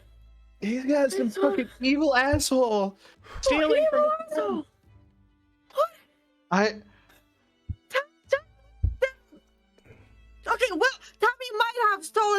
sword too, but that's long time ago. He wouldn't do that now. He stole from me this morning. I don't know who your Tammy is, but my Tammy's an asshole. That's sweetheart. Oh my god, I need to sit down. Let's just walk instead of fly and run for a second. Talk about this while we get back to fucking Miami. Yeah. I don't know. Zorn is going to Zorn is going to kind of, you know, like kind of squat down with like his hands, like kind of behind his back, like okay, like jump on. Zorn, stick out your left arm. I'm just gonna perch on it. Yeah, no, I'm not gonna do that. Zorn, be nice to him. Come on, you gotta carry me. It's the only way. It's the only way. I keep thinking about your idea. It's fine. I've done this before. Just think of him as Tommy. We used to do weird, crazy shit than that. It's fine. I weigh 60 pounds soaking wet, man. Let me ride on your arm. You remember how I lost my first pair of tusks, right? You're my baby tusks. You're gonna be okay. It's fine. It's fine. I swear, if I fall again and smash my face against the cobblestones, I'm gonna be so mad. It's not cobblestones, Zorn. Just go. Zorn, just go, okay? It's fine. Zorn, with Lyndon like on his back, kind of picking back around on his back, is going to shakily make his way. I know for a fact that if Kasim even tries to purge, he's going to collapse immediately. Okay. So as you guys I'm still trying. Are you guys walking to Amy? Yeah. Okay, so while that's happening, Silas, where you go? You're going to find a blacksmith, right? I'm gonna go get a new glaive. So as you have no idea what's happening behind you, so you begin walking down to the market district as you are kind of looking for some kind of semblance of like perhaps weapons smith of some kind. And you go to the end of one of the lanes and you see that there's a much larger kind of area that has like a much bigger kind of canopy over it. You see that there's 2 tables that are filled with weapons and a bunch of weapon racks behind them. You see this dwarvish older gentleman with a very large, bright red beard standing there, and he goes, "Good morning! Interested you in something?" I'm looking for a glaive. Oh, well, we have those, at least a couple. Here, let me grab you a selection. As he kind of turns around, and you see him grab like 2 or 3 different glaives as he walks over to another third blank table as he signals you over and puts all 3 down. And he goes, "Now, it kind of all depends on what your budget is. We've got a couple different options. You got your basic kind of boring glaive. Nothing too special about it. Gets the job done. It's not particularly sharp, but, I mean, it's something. Cost you around about, I'm gonna say 40 gold for that one. Let's see, we also got a little bit nicer one. It's easier to, it's have a much more stable kind of metal. It keeps the sharpness much better. That one I could do about 55 for. And then I've got this one. And he pulls out this beautiful, like, ornate one with, like, an iron hilt on it. And he puts it down, and there's engravings all over it. And he goes, "Now, this one, pretty proud of this one. It's a bit up there in the price, but craftsmanship in this is to die for. This one I could let go for probably about 350 gold. That's a little bit out of my budget. All right, well, I'll just put this one back, but it's here. Perhaps another time. Of course. When, I need a bit of an upgrade. And I'll go for the one in the middle and sort of, you know, clench my fist around it, give it a couple twirls, see what the weight distribution's like. Okay. Roll for athletics for me. Ooh. With advantage. I'm good at that. Ooh, I'm even better at that. Let's see. That is a... Do the math in 21. Okay, so this one, it feels very, very even weighted. You could feel it just kind of easily slice through the air and stuff. It's comfortable. It's not the most comfortable thing ever, but it's definitely usable for sure. Yeah. something I could work into. and Yes. stuff. 55, you said? 55. Yeah. I will place down the bag with all the silver pieces and try my best to portion out the remaining jewels. Obviously, I'm probably gonna get it a little bit wrong, but sort of say. You see the you see the blacksmith go, "Oh, taking it on trade." If that will do you well, orcish culture. Let me take a look in here. Oh, some silverware in there. Okay, then we got in here. Ooh, gems. Okay. Deborah, do you need gems? Yeah, come here. As you see another young dwarven female kind of walk over, and she goes, "Hi. What do you need?" "Oh, he's looking to trade, and need you to tell me how much these gems are worth." And she goes, "Oh, okay." She begins looking in them. She goes, "Some kind of common ones, but there's quite a few. I'll give you 25 gold for it."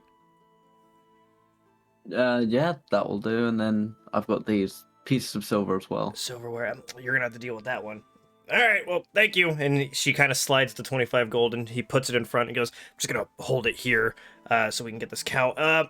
For the silverware, it's kind of a heavy bag. I have been needing to make some new silver linings and stuff. Melt that down. I'd probably get maybe about 2.5 ingots, I think. I'll tell you what. I'll take the whole bag of silverware and that 25 gold right there, and you can have it." I'll make that deal. All right. And he goes to shake your hand. I'll shake his hand. All right. And he grabs the silverware, he grabs the gold, and then he grabs the cheaper glaive, and he goes, "Let me finish this up for you." As he kind of brings it to the back, and you see a small, tiny little workbench. As you see him like grab what looks to be some kind of grindstone, you see him sharpening it a little bit, and he flips it over and sharpens the other side, and he's holding it up. You see him adding one last coat of like varnish on the actual handle. You're seeing him testing the weight. So, all right, there you go, and he hands it off to you. And you see that he put a cloth kind of on the top in case, so that he doesn't cut it, but you're welcome to take it off. Yeah, that is perfect. Thank you. Absolutely, and again, that's special. That's something else. Come on back if you need it.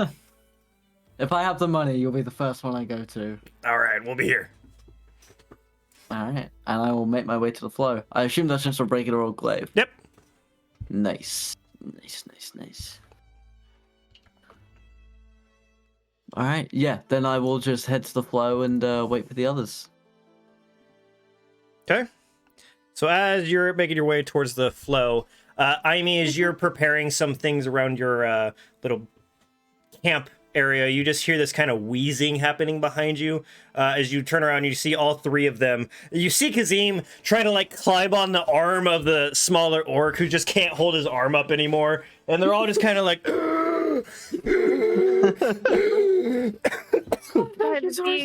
As you guys begin, as you guys begin walking up, Kazim, go ahead and make a perception check. I'm so good at those. 23. Oh my god! I need to change my dice. So as you walk up, you see that Aimee seems to be setting up some kind of what looks to be, for lack of a better term, it looks like some kind of trap. On the other side of the trap, you look and see a very familiar bag of holding. Tourist? Where the hell did you get that?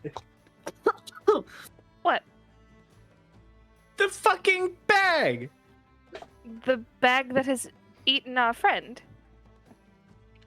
What? On about? Oh, The bag of holding. What is that? Sorry.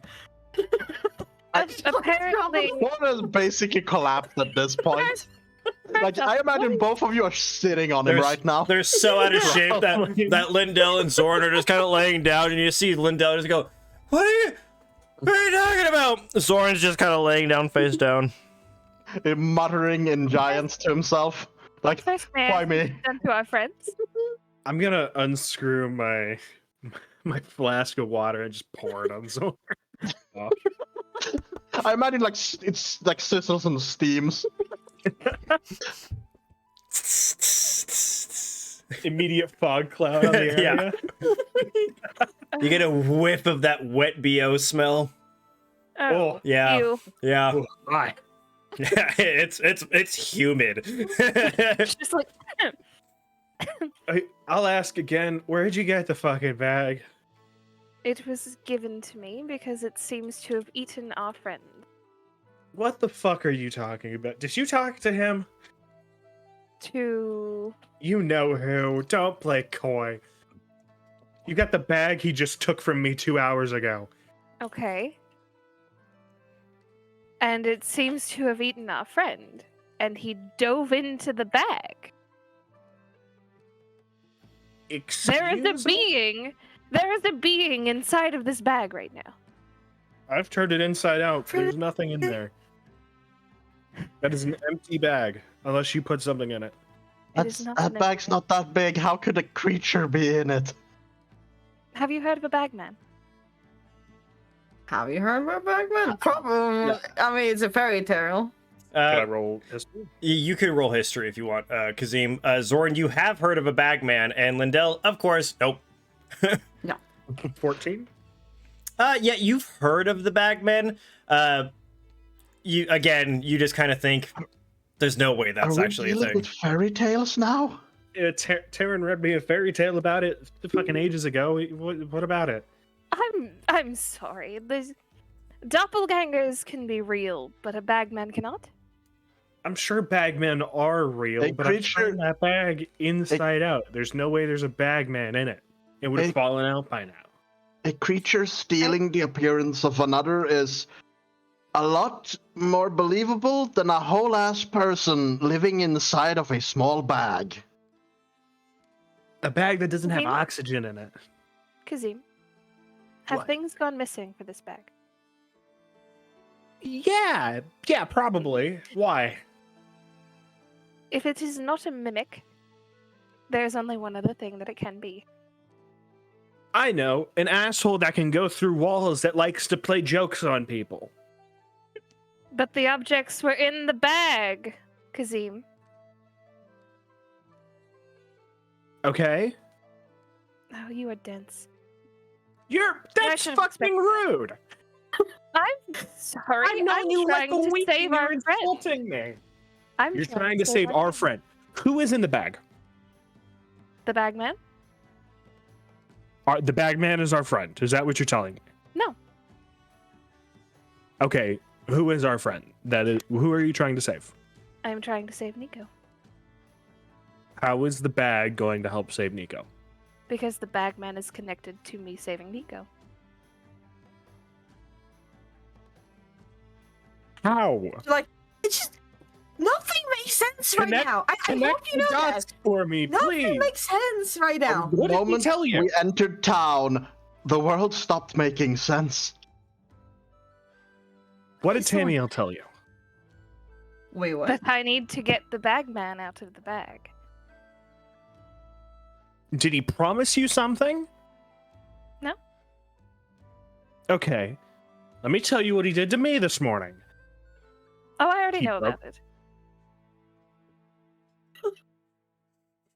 How do you think the bag came to be in my tent, Kazim? I assume he showed up. I didn't expect him to tell you what he did.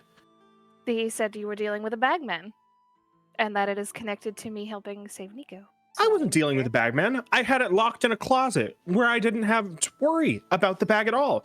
I didn't know there was anything wrong with the bag. To my knowledge, there is nothing wrong with the bag. The only problem I have is Tammy breaking into my room, paralyzing me, stealing things off my body, and taunting me while he was doing it. Okay, and what did you say to him? I said, "Why do you need the man who murdered my father's dagger?" And he said, "Don't worry about it," and paralyzed me and took it. Can I roll to see if that's actually if she gets that that's actually what happened? Yeah, roll for That's the insight. gist of it. Roll for insight. Should I roll deception or persuasion or something? You can roll persuasion if you want to. That's a 22, baby. We tied on that one. He 100%, from what you can tell, Kazim 100% believes everything he's saying.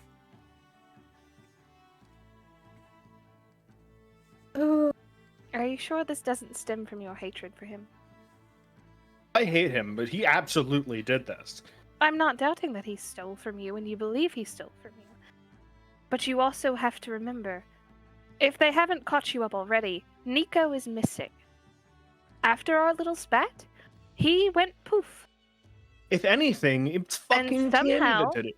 When I saw No, him, it he is not, seemed because like... the shard of the necklace is broken.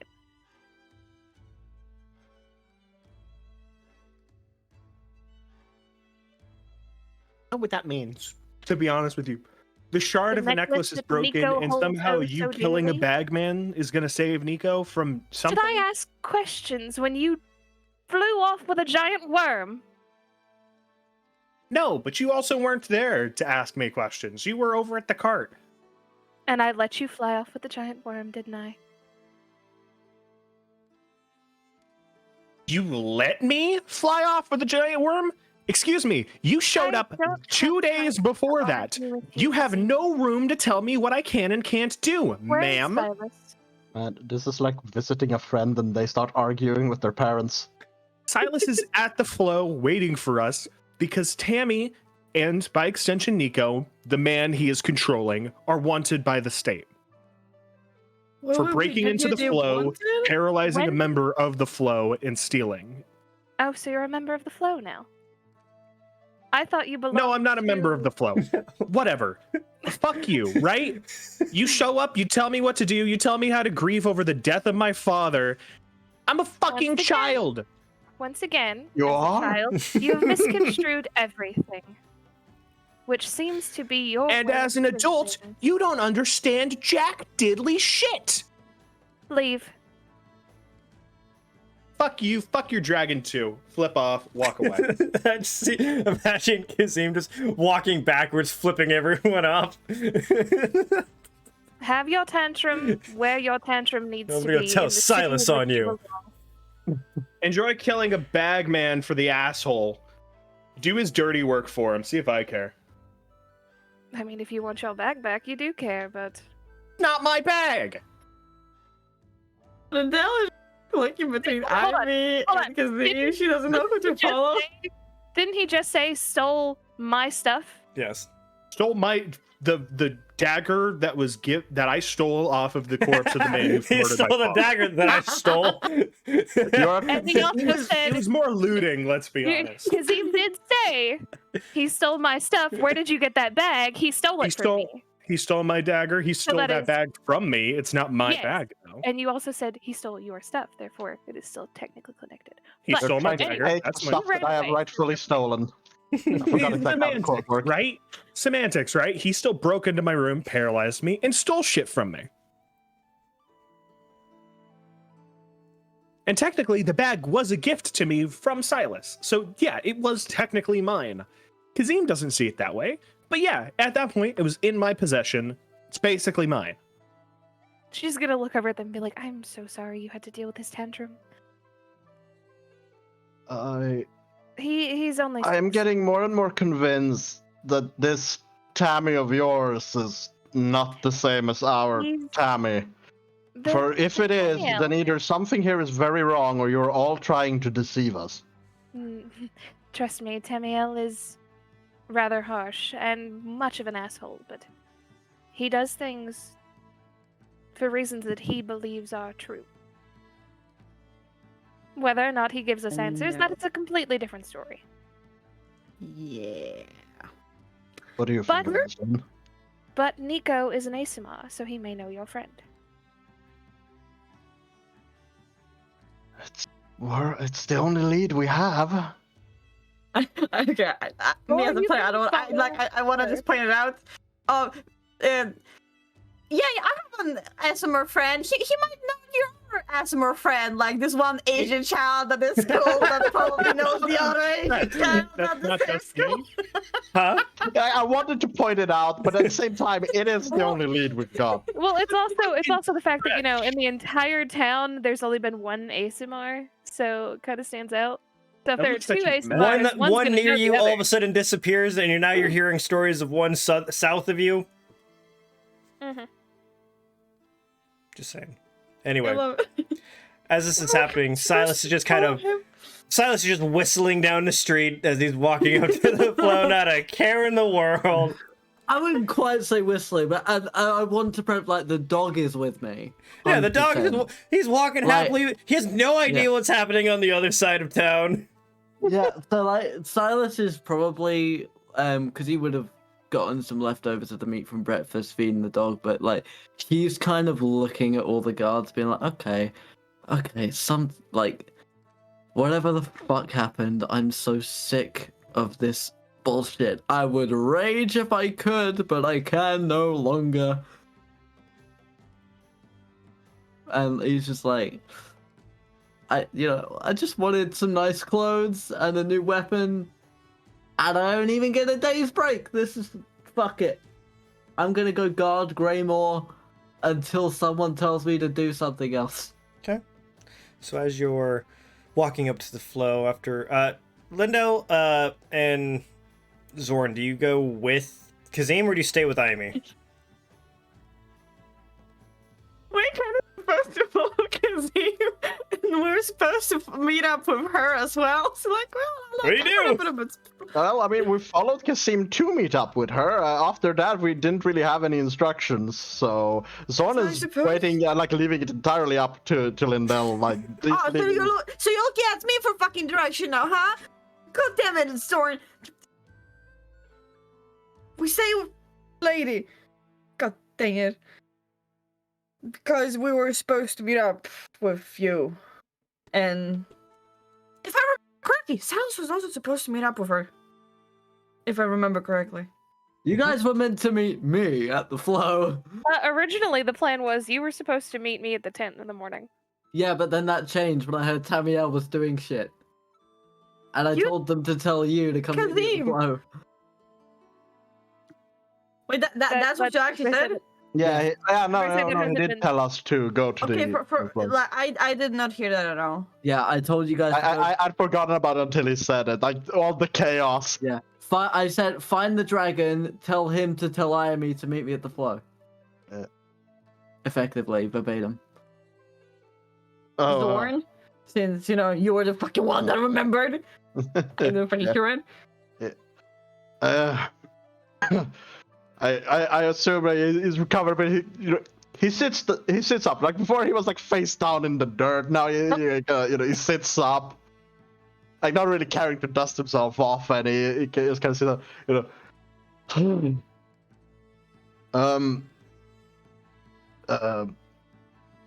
Hi, mother. Ayami? I am me. Just call me Yes. Ayami. Yeah. We were supposed to tell you to meet your. Did Silas ever introduce himself to us? I don't think he did. No. Yeah. There wasn't time. Yeah. Orc friend at the flow. Silas. He didn't catch his name. Mm. He That's the only asked other us orc I know from to you. tell you to meet him at the flow, and kind of nod in You the know where direction that to is? see him. Kind of went off to. I think we were supposed to bring him there as well, but Well, dears, as much as I would love to follow you, I cannot exactly leave a bag man alone in my tent. you have a dragon, don't you?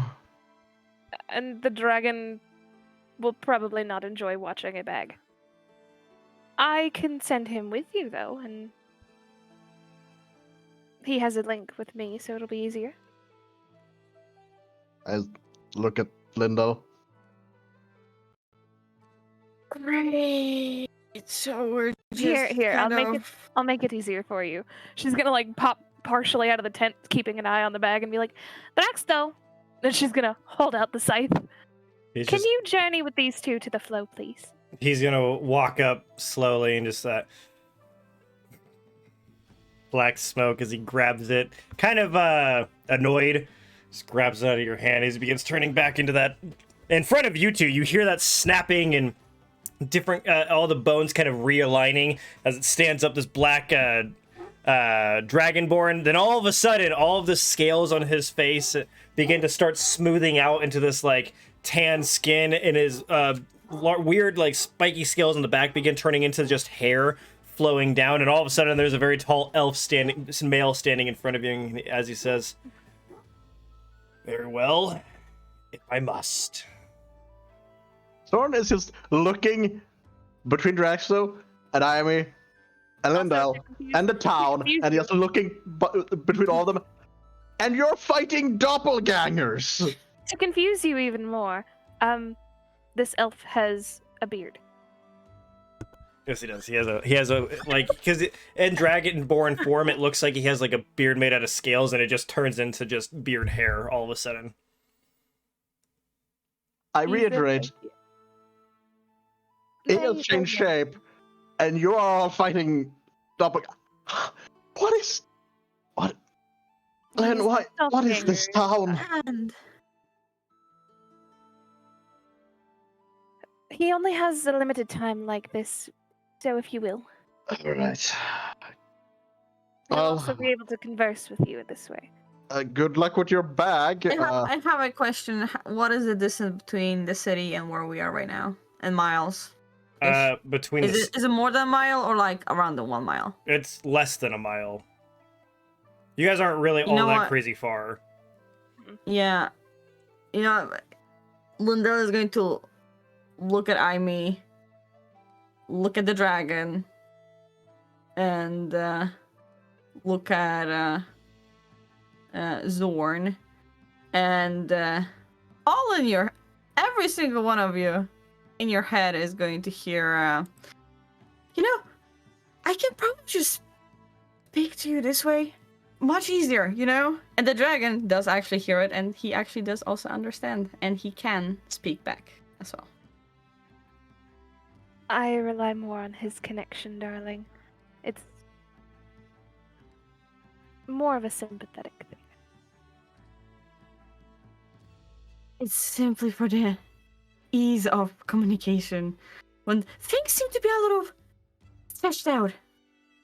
Quite a while. Indeed. Do you speak Draconic there, Zendel? I don't have to. It is the psychic whispers. Okay. You don't need to speak a common language to understand each other. Well, okay. So you hear him say, "I would rather pick my own brain from my own head than have another voice there."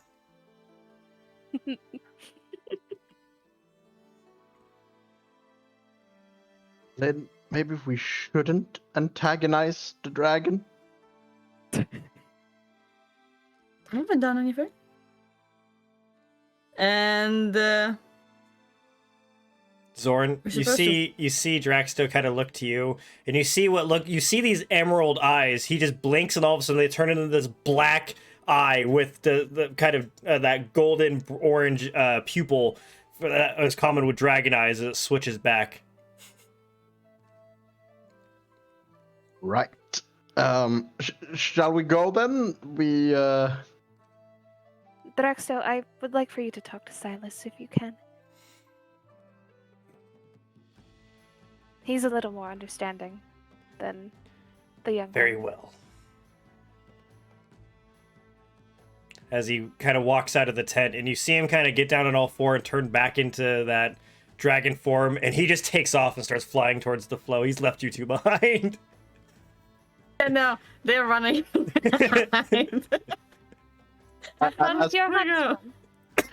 As they're running, like after a little while, like Sword is just going to like half under his breath, half as they're running. He's just going to like in Sylvan mutter like kind of half to himself, half to Lynn. Just how long do you think it will be before any of this makes sense?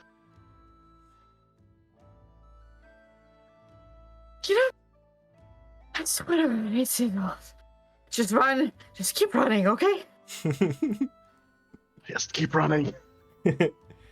So, Silas, as you're standing outside of the front of the flow, after a couple, like about 10-15 minutes, you see off in the distance, you see what looks to be Kazim beginning to flap his wings with his 3 feathers in front of his face because he's gone full heavy metal. Holy shit, that is something different.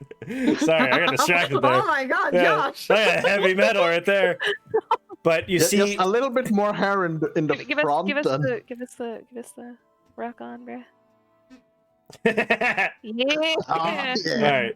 So as you're standing there, you see Kazim beginning to fly towards you. After a couple minutes, he lands in front. You guys are close enough to be able to talk to each other.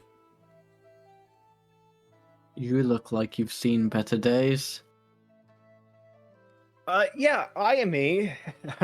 She talked to fucking Tammy today. I see. I'm assuming right after Tammy talked to me. She has the bag of holding that you left at my door, and Tammy has convinced her that there's something inside of it that she needs to kill to save Nico. I swear to God, that creature holds Nico in front of me like a lure. Nico's the carrot, Tammy's the stick. We're getting that, right? Can we all be on the same page that Tammy is a dick? A discussion we can have once this situation has been dealt with. Where are the others? I fucking thought they were following me, honestly. They are, but it's very far away. When you thought Storm was able to follow, he was. Oh, Uh-oh. We lost Dyer. Yep, Yep, Dyer we went. lost Dyer. She must have lost her no. computer. Oh, Zephyr, you're DM now. Okay, right, fuck. I'm only half Zorn.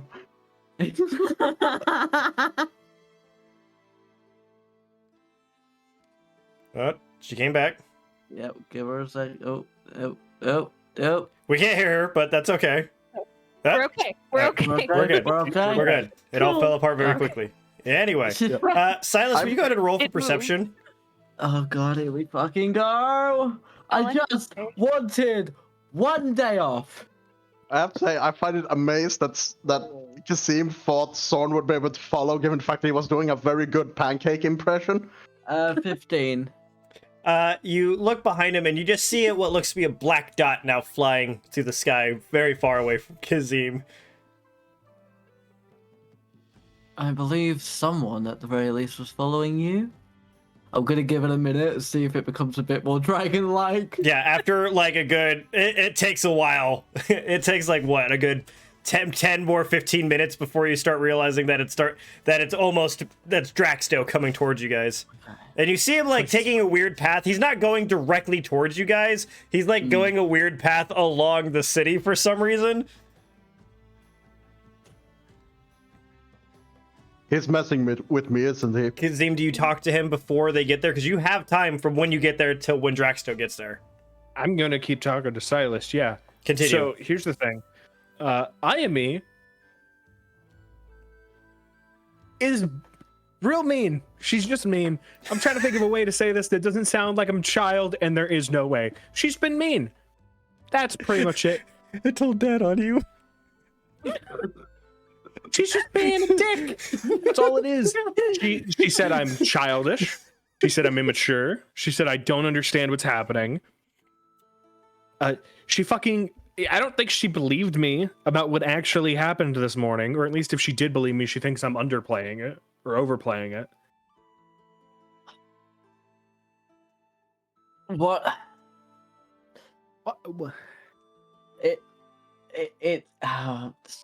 When did she become a decision maker on this team? When did she become a part of this team?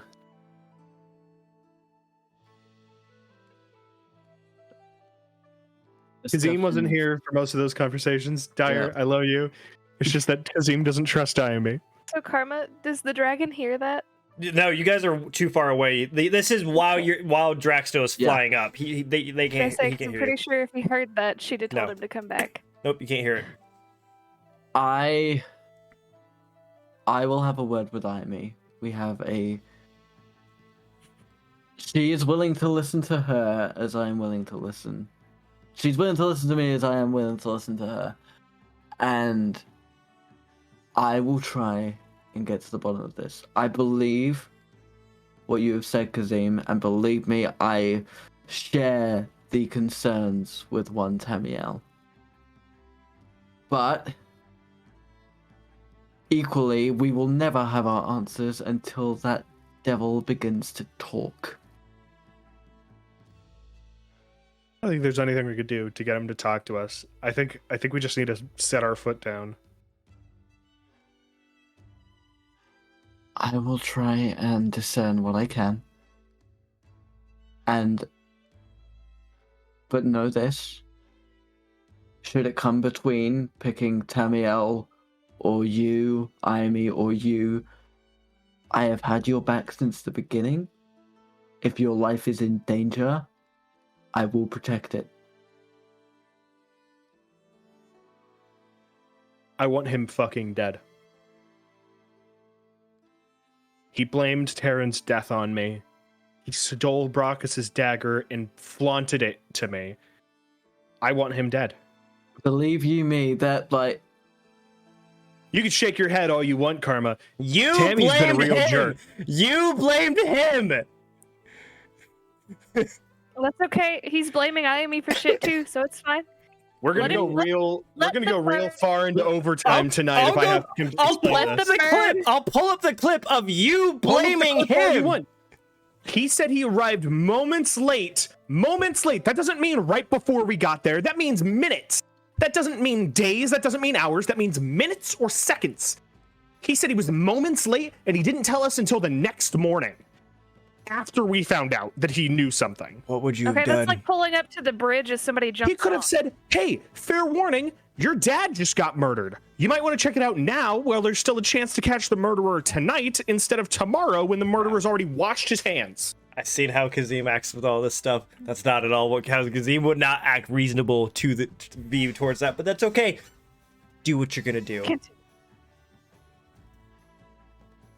I'm genuinely mad right now. It's fine. Everyone in the comments, if you're watching this on YouTube or Spotify, you need to mention, did Kazim blame Tammy? It happened.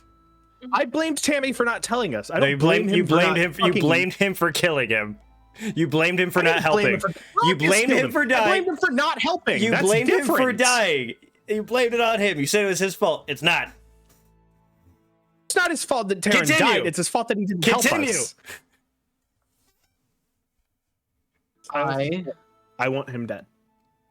And he will pay for what has been done, as there are still things that I blame Tammy for. You don't break into a man's room, say, give me your dagger. I understand, Kazim, and I mean it when I say I understand your pain. As I think you understand mine.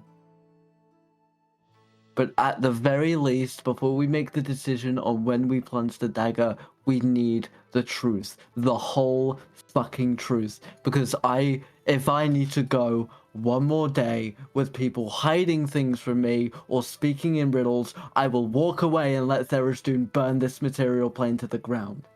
I am done. And that goes for everyone.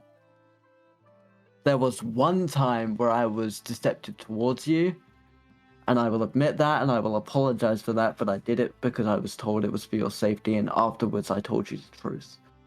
Or at the very least, I attempted to. About my dad, the purist asshole? Yes. I don't give a shit about him. Lie to me all you want about him. I know you don't, but at least I can say my conscience is clear. And right about now is when the dragon store's in, right? I would say so. About now is when Draxto is beginning to make his way down. A couple more minutes go by, and you guys are you're able to talk to him if you want to, as he kind of turns back into that weird elven form from his dragon form, as he's like, "Good morning." Good morning, Draxter. You see him look over his shoulder, and you see behind him is the other elf and orc making their way down the streets as hard as Making my way downtown. I walked here. I don't know how you guys are so far behind me. Man, if I didn't already, I would argue that I deserve a proficiency in athletics for this. You earned it. I assume Those glitz are made of steel. I assume there has been some complications, Sir Draxter.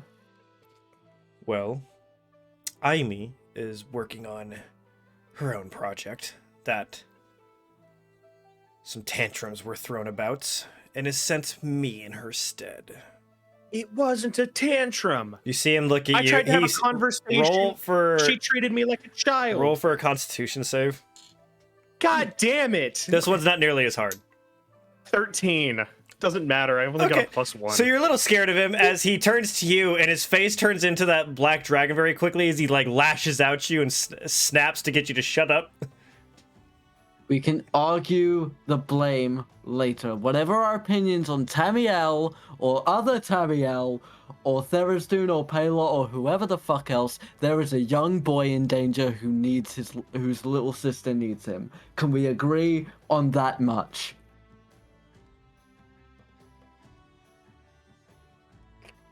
I went by Nicholas's home.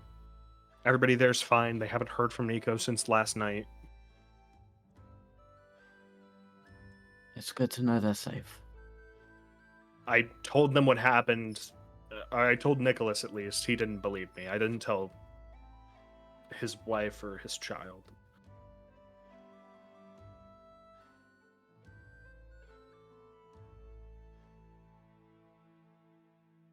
Draxo, what is Aimi doing? Something about a bag. Something in it. I don't know. I tend not to listen. You didn't happen to catch what Tammy said to her, did you? Averting my eyes. They've made some sort of deal. She made a deal with him? I'll be honest. I'll be perfectly honest. It seemed like he needed it. I quoted earlier today when he was talking to me, deal with the devil. I told him he was making a deal with the devil with me, and then he went and made a deal. That's devilment. That's like, no, he. Am I crazy? He seemed to need it. It seemed odd. Needed? I don't understand it myself, but. What do you mean he seemed to need it? He looks at Silas and he goes, I don't understand why he left the bag in charge of Aimi. I don't see how it's connected to whatever he may be doing. He pushed for a deal, though. It seemed like important for some reason. I need the Council of the Dragon, Draxo. And I don't care what has been done to you. You are a dragon. Nothing less.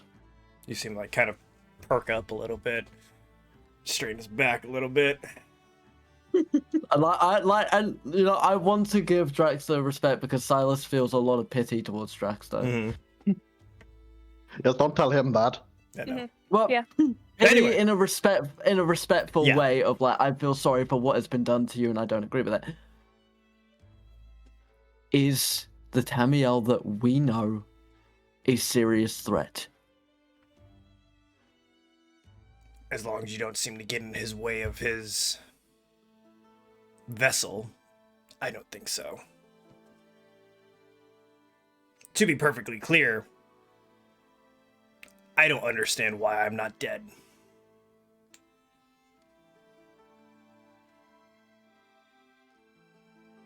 It's shit like that, right? I hate his secrets. And I would appreciate, at the very least, your spiritual backing in the idea that if I do not get the full truth on everything we are doing in regards to Tamiel once he is back, then I wash my hands clean of this entirely. From the perspective of a dragon, have I at least earned that much? From the perspective of a dragon, giving up because one has secrets seems weak to me. I've been around millennia. The secrets that I hold mean everything, and to expect another around just as long to unveil all of theirs, it's a bit much to ask for, especially from a mortal. You're welcome to walk away if you'd like to. What you do is beyond me, and I don't personally care. But to say that secrets are what are going to make you walk away, then you truly do not believe in whatever it is you fight for. Forgive me for wanting the truth. The truth is nice. Sometimes you don't need that. I'm sure that there will be chances to get your truth as we move along, but to expect it now seems misguided. And Kazim, no offense to you, I'm sure if Tammy was going to cause some kind of serious harm, I doubt he would have given you warning of stealing. And I assume that he just paralyzed you. There was nothing that happened beforehand. I asked clarifying questions. I told him he couldn't have the dagger. That was rightfully mine. Did he offer you a deal? Yes, and I don't make deals with devils. You should have taken it. Would have been. I should have agreed to the asshole. Yeah. You could have asked for it. Because I could have. He looks at Silas and he goes, "You could have learned all of your answers then." I'd rather have the dagger than those answers. That dagger means more to me. Hopefully you get it back. I've heard what I need to hear. Does Amy need help, or could she handle the situation herself? I feel like if any of you are interested in a interesting time, it'd be fun, but I doubt she needs all of us. Question. How close are we to them right now? Like, are we still running up? Have we reached them? We reached them. Yeah, you guys have okay. reached them. I thought we were still running up. No, it is literally like you're over at the friend's house and the friend is like arguing with the parent, and like you just gotta sit there and listen. And that's exactly. Also, I think Son is still kind of freaked out by the fact that dragon.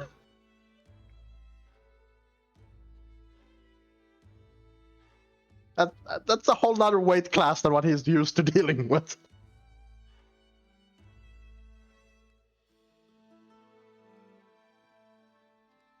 But yeah. I cannot in good faith believe someone to work alone. I'm sure she's up there waiting for someone to return. I mean, you're also hearing this whole conversation. Yep.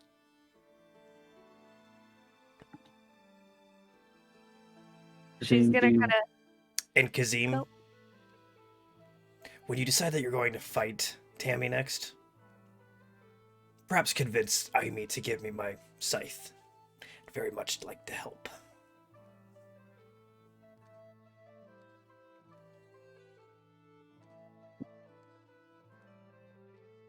I'm done with Ayame. I'm done with Nico. I'm done with Tammy. I'm getting my fucking knife back. And if I get the chance, he's dead. I'm done with this bullshit. I'm done being called immature. I want some goddamn respect.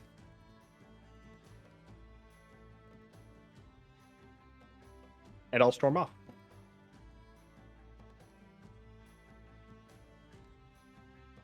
Okay. Or what are the rest of you doing? You're kind of looking between Kazim and Silas and the dragon. We're just kind of standing there next to each other. I'm going to look at Silas, and in Giant I'm going to say, it seems like we arrived at a bad time.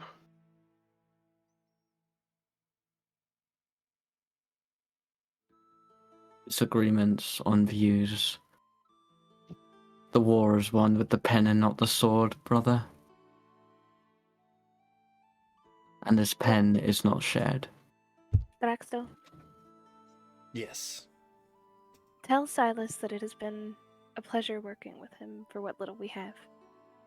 And ask the other two to come watch the tent as I do this. Silas, Ivy would like you to know that she's enjoyed working with you for what little time that you've had. You two! As he just quickly turns, and you see that flash of that Dragonborn come across his face as he makes eye contact with you, Zorn. Yeah, Zorn is, despite what Fury has, still going to kind of instinctively try and put himself between Draxto and Lynn. Okay. Ivy wants you to watch the tent. We just came from there. You can walk.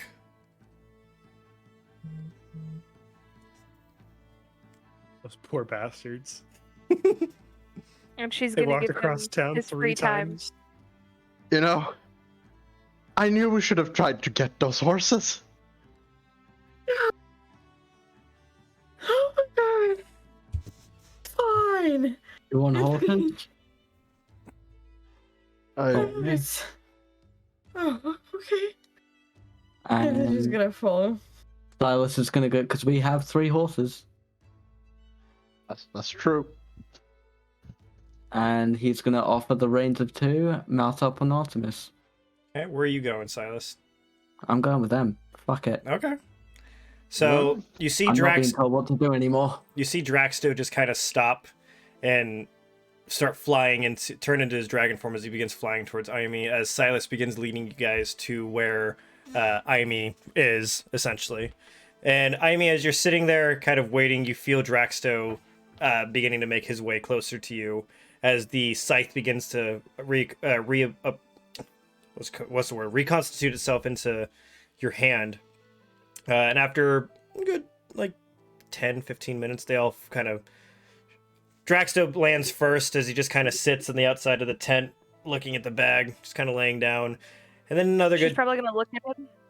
Like, whenever he lands, she's gonna look at him and be like, well, wish me luck, friend. I'd very And much like to she's see gonna- what's in there. Well, then, join me when they arrive. Very Then well. she's gonna go in. Okay. After a good 10-ish minutes, you guys begin walking up, and you just see Draxto sitting there looking at a bag.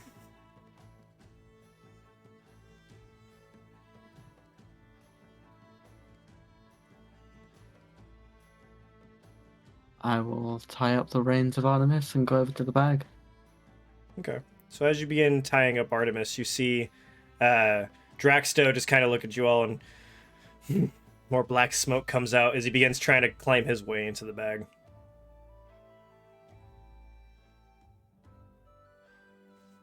Silas will follow. Okay. I'm just gonna look at Zorn like, oh, for God's sake, and I will say in giant to both of them, choose your path. And then go in. Oh, dang it. It's our only lead. I suppose so. And she's just gonna walk inside the bag. Zorn will follow. Fuck, alright, cool. Sweet. In goes the whole crew! So, Minus as you one. all begin entering into You'll see at the... the end of this, Kasim is the only one left. As you begin feeling your way Alive. into this bag, you feel that kind of cool, dry air almost. Kind of, it seems to be enveloping you. And it's not air, it's not really moving. You feel like you're just swimming in this miasma of just chilled darkness. It's very odd as you all of you begin to slowly start floating down to the bottom of the bag. As you look around, you don't see anything. It's very incredibly dark there. And Kazim, you've been again wandering off and working on a project of your own as you're supervising over the little bit of building that's there and also getting some things prepared on your own. I think that's where we're going to stop right there. That was an interesting episode, but I do think we're going to take another 10-ish minutes to be able to ask some questions if you guys still want to do that. Yes. All right. Absolutely. You love questions. As long as Josh is not still mad at me. I'm not mad at you. I'm mad at Tammy. And you for defending him. You The DM isn't. The Oh DM my God. is the DM not supposed to defend the character they create? It's all right. In all fairness, in all fairness, your guys' response is exactly how I expected you guys to take him. I wrote him to be unlikable. Thank you for acknowledging it. I want him to be. Not just I just like poking fun at like, yeah, you guys just all fucking hate him for now. He's supposed to be unlikable. You guys aren't just He's very doing unlikable. what he says to do because we're supposed to. Yeah, you're not. Weird. You probably could, but yeah, he's supposed to be very untrustworthy and very unlikable. In honor of Thorn, I feel the need to say, hey, don't talk shit about Tammy. Yeah, Tammy's a good dude. Yeah, Tammy wouldn't hurt a fly. You're gonna say Tammy's a good dude after that shit? Well, it depends. Is Tammy Tammy or is Tammy as Tammy? Tammy's Tammy. And Tammy is Tammy? Tammy L is Tammy and Tammy L's Tammy L? He both is and he Question. isn't. To be Schrodinger's or not to Tammy. be Tammy. Schrodinger's asshole. Schrodinger's ASMR. He both is and isn't. Tammy until observed. You aren't sure until you see him. He's a dick. He's supposed to be. He both is and isn't until observed.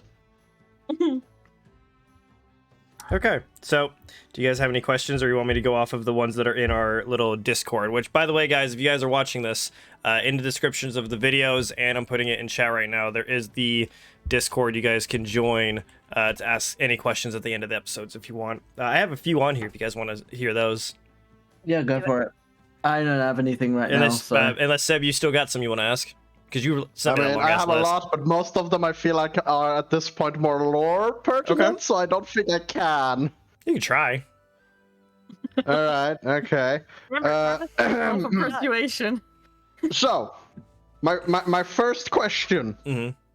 What is the geopolitical situation on this continent? Who are the major rulers of various sections, and like what's their deal? What are their relationship to one another? Over most of them, over the entire continent is King Ashton. He is the Great King.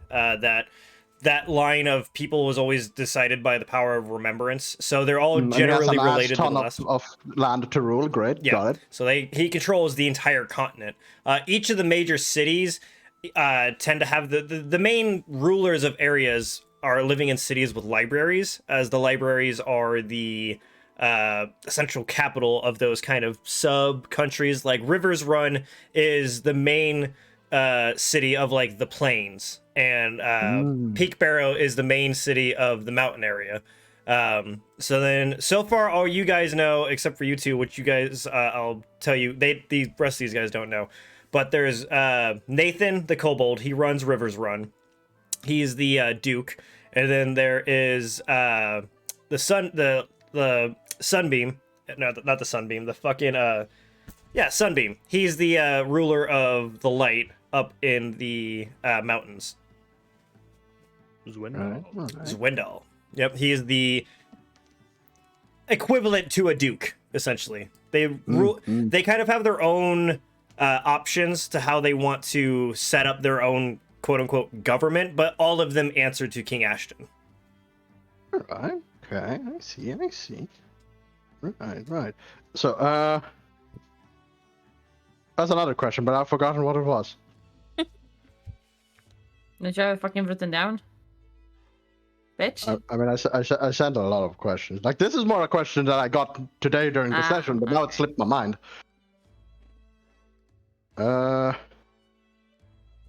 I mean, I have a lot of the more, what's what I'm looking for? Inconsequential questions? Yeah, you can ask any question that you want. If you have questions. What is everyone's favorite ice cream, both players and characters? Oh, fucking, Tammy's is fucking Rocky Road. 100% it's Rocky Road. I don't know what flavor that is, so... It's chocolate, peanuts, marshmallows, and fudge. Is it peanuts or almonds? Actually, I think it is mainly almonds, though. It can be both, though. Yeah. Depending on where you get it from. Pistachio, and then Kazim likes moose tracks. Those slap. Karma likes moose traps. I'm gonna be weird. Mint chocolate chip for Dyer. Or chocolate, just yeah. And then for Ayami, probably go along the lines of like vanilla with brownie chunks. Jaime And seems then like I'll- she'd be that one that I get.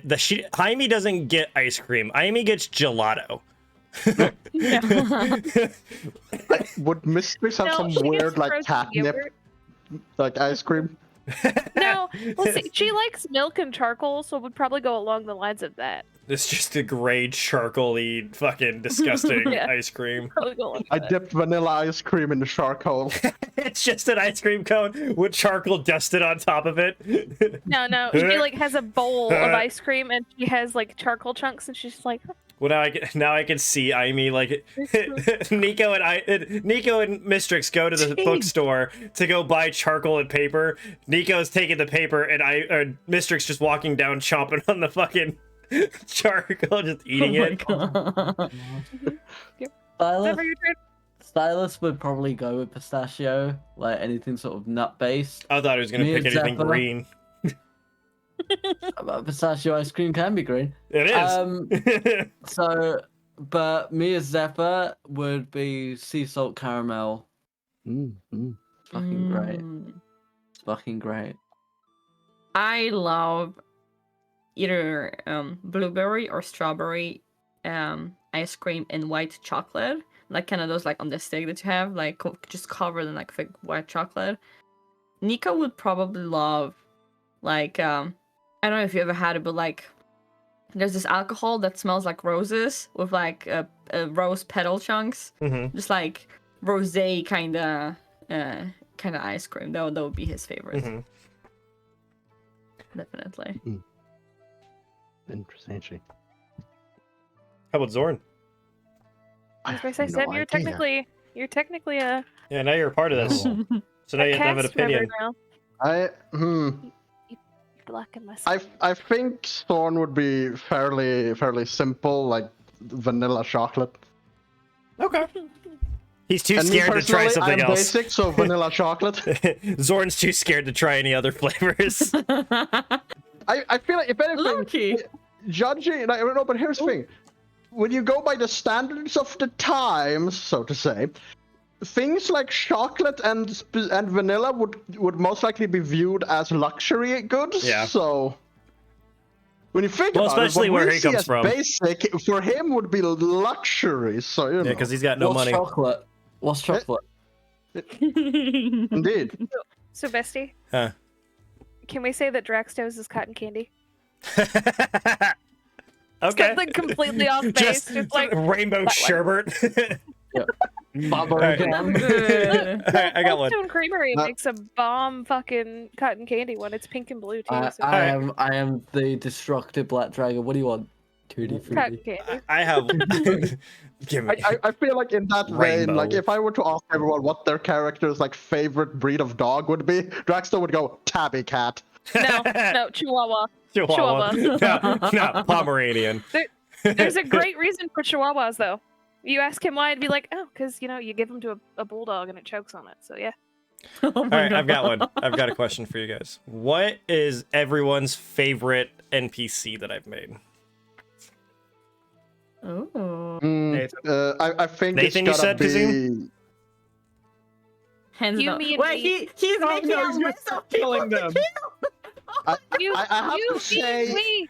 yeah, I was about to say, I have to say, it's gotta be we. Yeah, you, me, and me. I love I meant those guys. Freya. They're pretty sweet. They are pretty sweet. Bitch. Yeah, They're awesome. Freya's really sweet. Nico is actually also very sweet, mean- huh? You know? But no, Freya is my favorite, definitely. That makes sense. It's you, me, and we, or Tasha for me. Those are my favorites. Fuck you, Josh. Silas? You're such a bitch. I've said it He before. called and me I'll a say it again. bird like 7 times. I'll say it before and I'll say it again. Brockus, 100%. You're a liar. No, genuinely. I said this before when we did the podcast. Brockus is my favorite. Has been so far my favorite character. Genuinely, Brockus is up there for me as well. He's Why? the Oh yeah, great villain. he is cool. Yeah. Like Those are great. Well, that's the thing. We had to think, or we genuinely had to sit here and be like, how the fuck do we take this guy down? Because his plan was foolproof. And then fucking Kasim came and winged it and fucking succeeded. Yeah. It was fool. It was an idiot. No, I know how he succeeded. He winged it. Thankfully, he has wings. On that note, my question: what is your favorite object of this entire campaign so far? What the stone of weather detection? The fucking necklace of location, man. It's perfect. I was about to say that as well. 100%, it's got to be the necklace. Yeah. It's the goat. It's the fucking goat. I would say that my favorite one is actually the necklace that Mistrix gave me. Simply Oh. because it saved my fucking ass a couple times like already, actually. So mine would be the sending stones that we never use. Oh, right. Bring! You got one incoming message. Cool. Man, you know things are fucked when you try to use that, and instead you just get the like the caller you're trying to reach right now cannot answer the phone right now. But please leave a message. This after the number beep. has been disconnected. Oh god. That would be the worst message.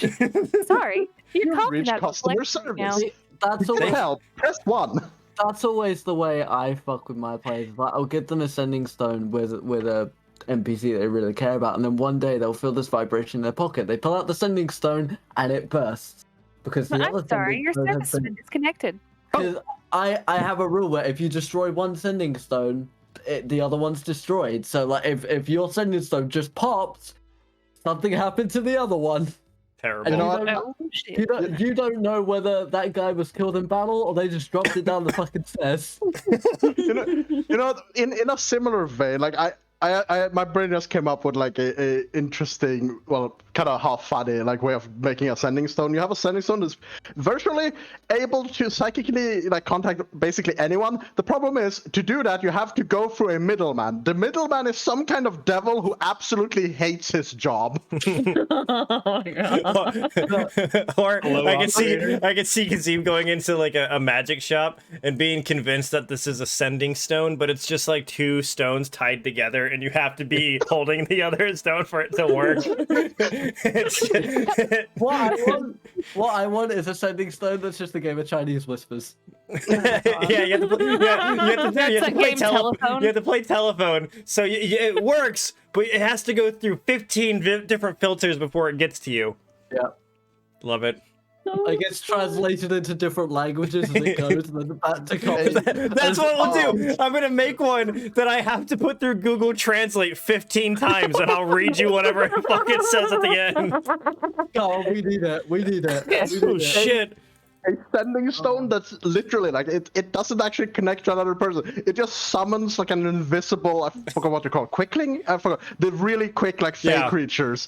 And it runs to whoever it is, gives your message, they speak, it runs back. But you know, it's invisible, so it sounds like But like every message is like, we're fine. How are you? The last one is just. I'm too tired. I can't do it. Why You have to is it taking, decipher. like, You have to decipher what's the thing it's trying to say and what actually is the message. It's a sending stone that only works with sign language. How does that work?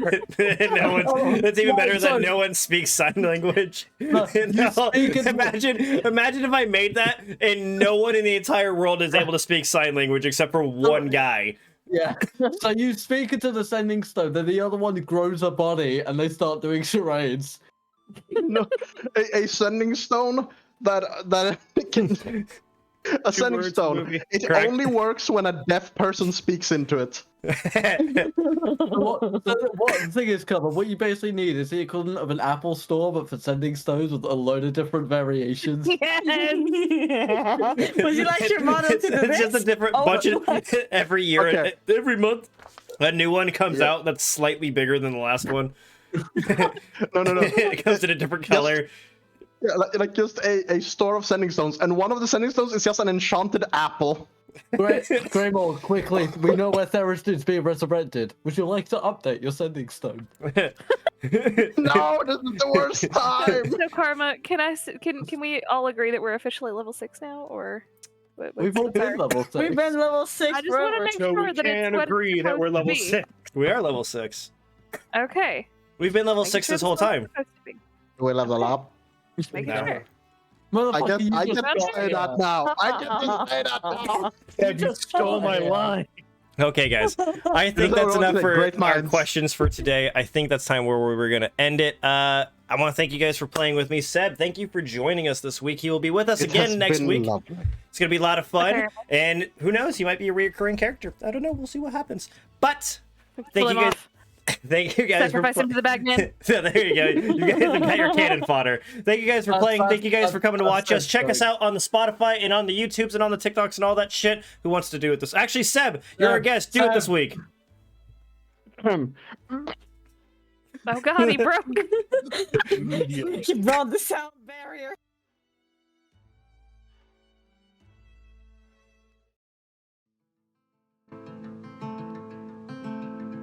What is a ray of light without the shadow it creates?